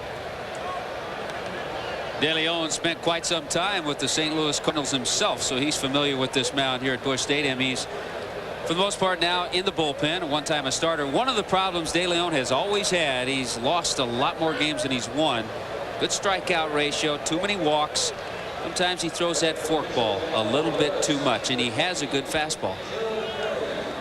Jose De Leon coming on for Danny Jackson, who went 6 innings, gave up 3 runs on 6 hits, walked 4, and didn't strike anybody out. Gerald Perry is coming on as the pinch hitter here. So Olivares came on and pitched 2/3 of an inning, giving up 1 single, and got out of that one. For Cormier, his final line is going to be 6 1/3. 1 run on 5 hits, walked 2, and struck out 4. Gave up the home run to Pete Incaviglia. Yeah, and what Joe Torre is doing, he has a pinch hitter. He has the lefty Rob Murphy loosening up, and that is because when the Phillies bat in the top half of the 8th inning, they'll have their left-handers, 2 of them. Kruk will hit, then Hollins a switch hitter, and then Darren Dalton. So he'll want the left-hander to bridge the gap to get to Big Lee Smith, who has been very active. Very active, setting new records in saves for the month of June. De Leon working here. There's Fregosi as the mind of the National League manager. Working here, and the pitch misses outside. 1 ball, 1 strike on Gerald Perry. Perry, a veteran who has bounced around among some ball clubs as a pinch hitter. 8 for 26, and he rips that one and another. He's done a great job coming off the bench. So Perry gets a pinch hit single, 1 on, 1 out. We'll check in with Chris.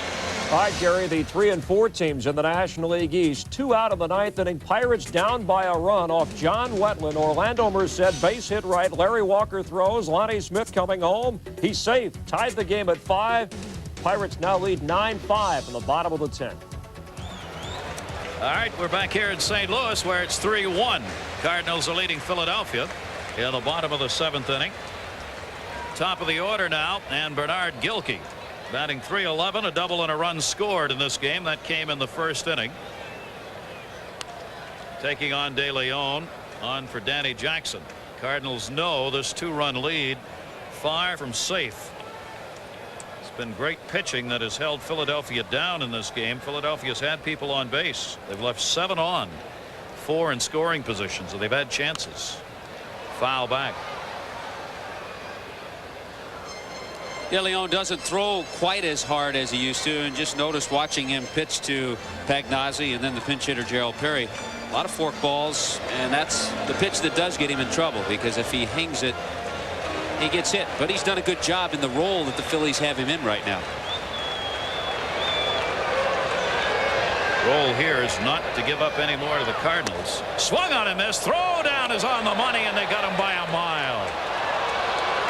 Gerald Perry taken out as Darren Dalton puts it on the money. Mariano Duncan moved over, and Dalton is now thrown out. 21 of 57. One of the areas where Dalton has immensely improved, you talk so much about his run producing and his RBIs and home runs, but quick release. This a hit and run, not a straight steal by Perry, but no contact by Gilkey. Late on the cut down the first base line on the 1-2 pitch. No play. It's really interesting seeing the wheels turn with both these managers, talking about Murphy trying to get through the 8th inning, get it to Lee Smith, get past those left-handers, but then Jim Fregosi, as we were talking about, still has his hand full a little bit. He's got Milt Thompson and Jim Eisenreich. Milt Thompson I compare a lot with Gerald Perry, a couple of veteran left-handers who can really help your ball club. Good contact hitters too. De Leon coming with a couple of off-speed pitches. The count remains at a ball and 2 strikes.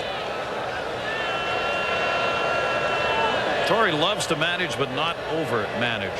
Very sensitive to being in the game, knowing the moves to make, not doing the one that you don't need to make. He always talks about that and stays conscious of that in games. Really admits learning a lot from his Mets managerial experience with the Braves.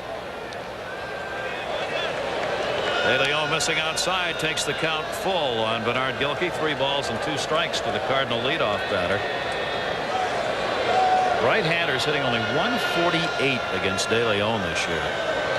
He's a right-handed pitcher, as you see. Fouled off by Bucky Dent down at third. Count remains at 3-2. You know, actually thinking about it, Gary, interesting comparisons with these two managers tonight. A couple of fine players in their day, but also managers who learned. Jim Fregosi learned when he had to go down and manage in Louisville for 3 or 4 years. 3-2 to short. Duncan makes the play, and that'll do it. So despite the single, faced only 3. A big middle coming up for Philadelphia, including that man, Mr. Kruk, from Quebec. Cardinals leading it after 7, 3-1. Philadelphia's middle of the order coming up. The man's been called on to do the work right there. Well, he's 33. He's a veteran. He's been in these situations. Was with Houston last year, and he has a pretty good stretch working, going back even to last year. 53 games, his earned run average in the 2s. The middle of the order hasn't done the job, and they've got a tough man to face here. And Rob Murphy has only allowed 7 home runs to left-handed batters in his career. That's why he's in there right now. John Kruk leading it off, is struck out, grounded out, hit into a forced play, still batting .340 in the year, and still first ball hitting. Fouls it back off Murphy, strike 1. Murphy, the 3rd pitcher. Cormier, the pitcher of record. Olivares came on to get his 2 outs in the 7th. And now Murphy to try and take it a couple of innings, probably at least 1 here, these lefties.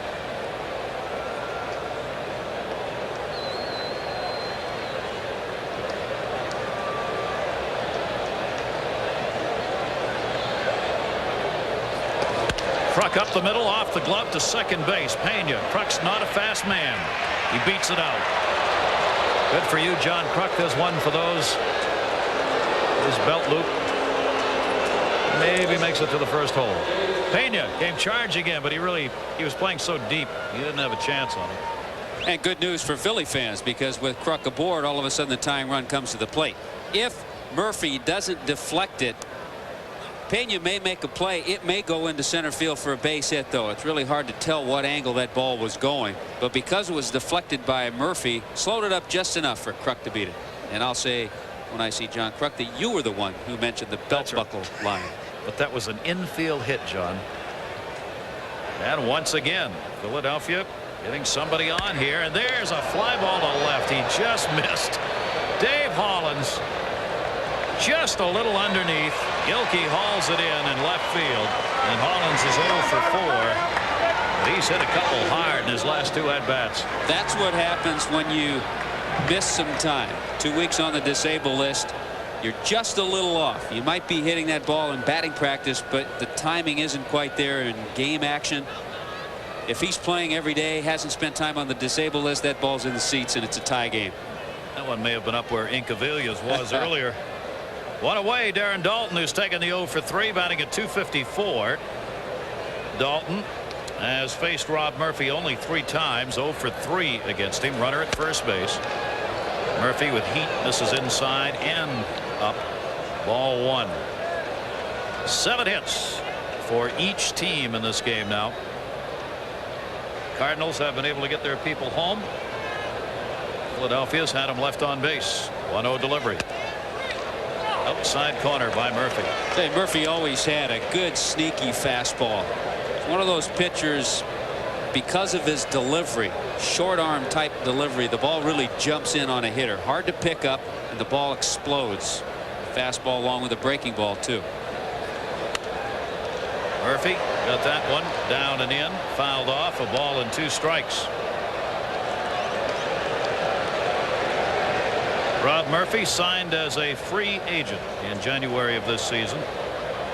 Murphy has really bounced around. Cincinnati, Boston, Seattle, Houston, now the Cardinals. If you can pitch and you're left-handed, you'll bounce around a long time. He'll continue to bounce. John Kruk getting off first base. 1-2 the count. 1 away. Dalton. Murphy just missed on that one. 2 balls and 2 strikes. Notice Greg Jeffries not holding Kruk. He wants to keep anything from getting down the line. Not so worried about Kruk. He's worried more about Dalton. Dalton hitting only .219 against left-handers this year. Whew. There's maybe the hardest pitch thrown in this game.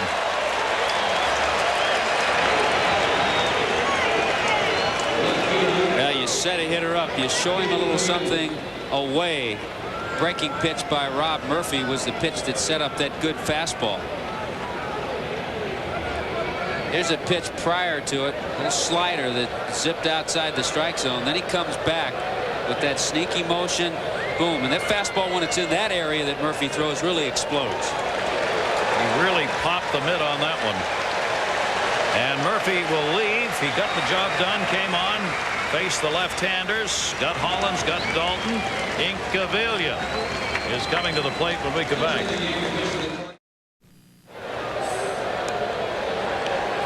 Pete Incaviglia ready to go as we get the 4th pitcher on to face him.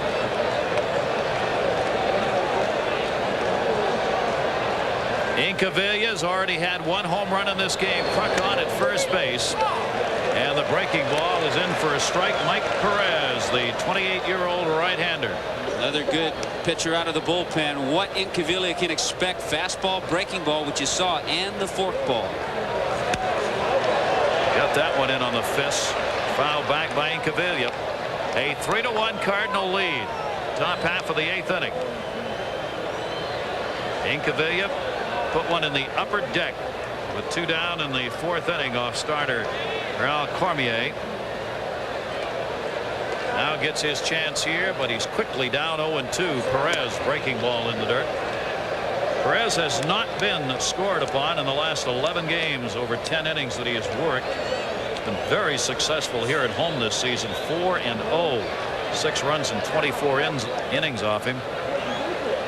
Here at Busch. 1-2. Another breaking ball. Incaviglia not chasing. 2 balls and 2 strikes. It's another area where the Cardinals are a little more solid than I think people think. And they think about Lee Smith in the bullpen, but veteran pitchers. We saw Rob Murphy do his job. Perez now in there doing a job. Olivares got things done. Incaviglia's faced Perez 3 times. 0 for 3. Got him. 0 for 4. Breaking ball on the outside corner. And Incaviglia unhappy with it. Leaves the runner on at first, and the Cardinals still lead by 2. And with the Cardinals leading 3-1, more changes made here.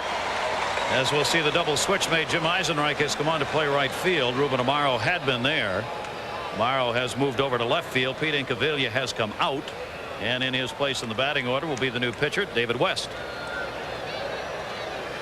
West, a former starter, now reliever, goes to work against Ozzie Smith.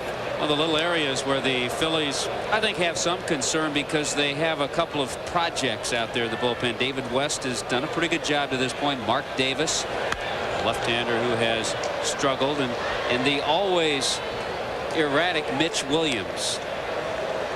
So some left-handers who can give Jim Fregosi a little trouble. Get him thinking. More than he'd like to sometimes. But so far, West and Davis have done a good job, as has Mitch Williams. 2 ball 1 strike count. Ozzie Smith singled and scored in the first inning. The RBIs in this game for St. Louis picked up by Jeffries and by Real Cormier, the pitcher, in the 4th inning. The other one scored on a double play ground ball. Ozzie tomahawking that one left center. Morrow just moved over, hauls that one in. Smith's retired here in the 8th inning, 1 away. Jose De Leon worked an inning, gave up a hit in relief of Danny Jackson, the pitcher of record for Philadelphia. 3 runs on 6 hits over 6 innings.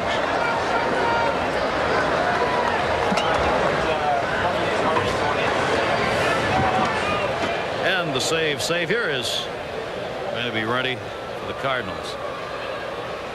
Greg Jeffries, hard and foul, just missed the bag at 3rd. Doubled in the first. 11-game hit streak for him. Well, way back when, before the Viola deal, I guess a lot of Met fans thought they'd be seeing Jeffries and David West. Lenny Dykstra pitching in New York and playing in New York. They're all here scattered around, aren't they? Hey, Jeffries gives a lot of credit to Chris Chambliss, who's a hitting instructor with the Cardinals. And he's really worked a lot with his mental outlook. You and I were laughing at the superstitions of Jeffries. He didn't want to talk about hitting. He has always been one of the most superstitious ball players. Center field, but it's a long way back. Lenny Dykstra just off the warning track, calls it in. Jeffries retired, 2 down. David West tagged for a couple of pretty good shots, but they're outs. 2 down. Well, the keys for both West and Mark Davis that I mentioned are just getting the ball over the plate. They're left-handers. They have good enough stuff. If they throw strikes, they'll be all right. 2 down here, bases empty. And Todd Zeile taking the 0 for 2 and a walk in this game. 245 for him on the season now. Strike 1.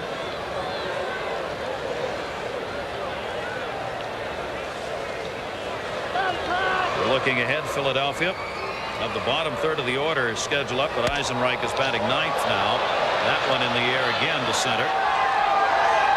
Side saddle all the way, and he's got it. That retires the side in order. David West getting it done. One more chance for Philadelphia. They've got to do it against Big Lee Smith. We go to the 9th inning. First of 4 between these two teams and the St. Louis Cardinals. Leading this one by a score of 3-1. Have never trailed, getting 2 runs in the first inning. Pete Incavilla's home run. All the Phillies have been able to do. That's quite a job that's been done by the Cardinals pitching staff. Well, so far it's all worked out. The strategies of Joe Torre to get it to this situation for his big man. He leads the major leagues with those 28 saves. The most recent road trip the Cardinals just completed, they won 8 and lost 2. Lee Smith saved all 8 wins of the road trip. He wasn't going to use him yesterday, Joe Torre. Lee Smith went to Joe Torre, said, I can pitch Sunday and I'll be ready Monday night if you need me. Well, here it is Monday night, and here he is.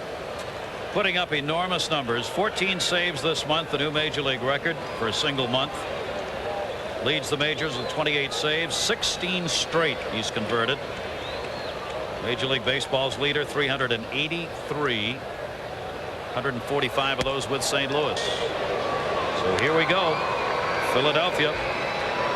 Mariano Duncan leading it off against him. Had a double his last time up against Smith. He has done very well. Thank you very much, Mariano Duncan. 1-0 pitch inside. 2 balls and no strikes. Lee will basically stay with the fastball and slider. Might not throw as hard as he did in his early days with the Cubs, but has a lot better control than everybody thinks. 2-0 count. Obviously in this at bat, Duncan's going to take. He wants the walk to get that potential tying run to the plate. Got the 2-0 count, took that pitch. Lee Smith put it in. 2 balls and 1 strike. Just in case, Todd Zeal's moved in front of the bag at third. Now he'll back up on a 2-1 count. Smith, that one charged to right. Whitten is there. One away in the 9th inning. Well, Duncan hit it hard, and you talked about how he has had success against Lee Smith. Did a big grand slam against him in that series earlier in the year in Philadelphia. Lee Smith said he just couldn't pitch in the state of Pennsylvania, though. The Phillies killed him. The Pirates killed him every time he pitched in their ballparks. Right? Cross those lines. Here's Mickey Morandini. He had a single in the 3rd inning. Cardinals are 2 outs away from cutting the Philadelphia lead to 6.5 games. Morandini will take the strike.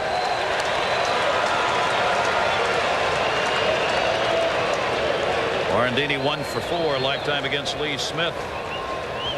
St. Louis Cardinals trying to win their 5th game in a row. Philadelphia's lost 2 in a row.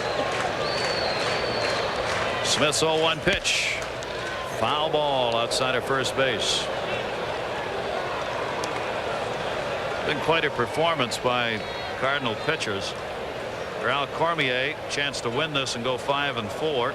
Oliveros, Murphy, and Perez all came on in distinct situations that they were to pitch in, and all got done what they were supposed to do. Yeah, they certainly did. Everything has worked out the way Joe Torre planned. Doesn't always happen that way, but it has tonight for the Cardinals. 5th pitcher, Lee Smith, going after the save. 1 down, 0-2 count on Morandini. Smith, fastball inside. 1 ball, 2 strikes.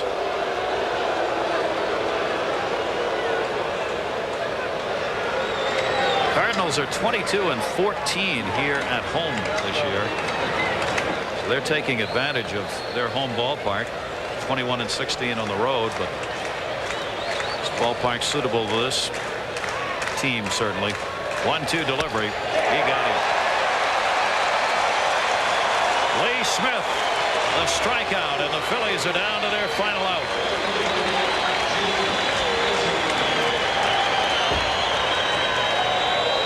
SportsCenter coming along next. Canseco, question mark for the rest of the season. The story on Carlton Fisk. He's no longer with the White Sox in Wimbledon. 2nd week, all coming up. Jim Eisenreich, a real good contact hitter, trying to keep it alive for Philadelphia with 2 down and nobody on. Eisenreich's first at bat. Lee Smith the strike.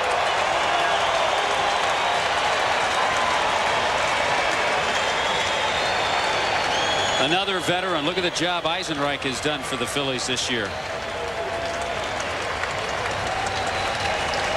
Lee Smith, 30 strikeouts in 32 innings this year. 1 ball, 1 strike. 2 down, nobody on. Trying to extend his save lead. A pretty good chance of doing that right now. Eisenreich will try and keep this game alive. And he will down the left field line. That's going to fall in. Eisenreich will make the turn, but he's going to play it safe.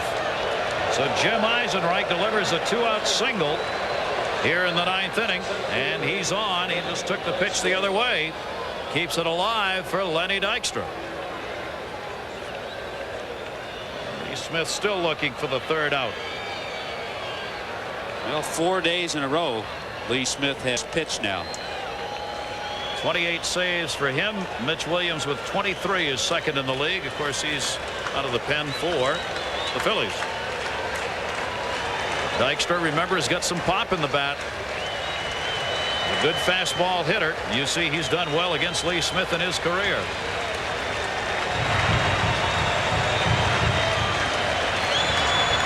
Dorsey looking on. His Phillies leading the National League East. St. Louis chasing. Dykstra, first ball hitting to right field. Whitten moves over, and this game is in the books.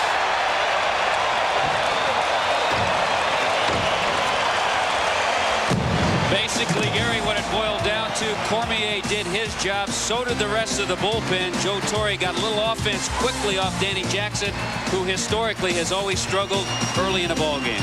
The winner is Cormier, 5-4. Jackson, the loser, 7-4. Lee Smith does pick up the save, so he now is 29 on the season to lead the majors. 29,000 on hand here to watch it. For Tommy Hutton, this is Gary Thorne. The Cardinals 3, Philadelphia 1. Thanks for joining us. Good night, everybody.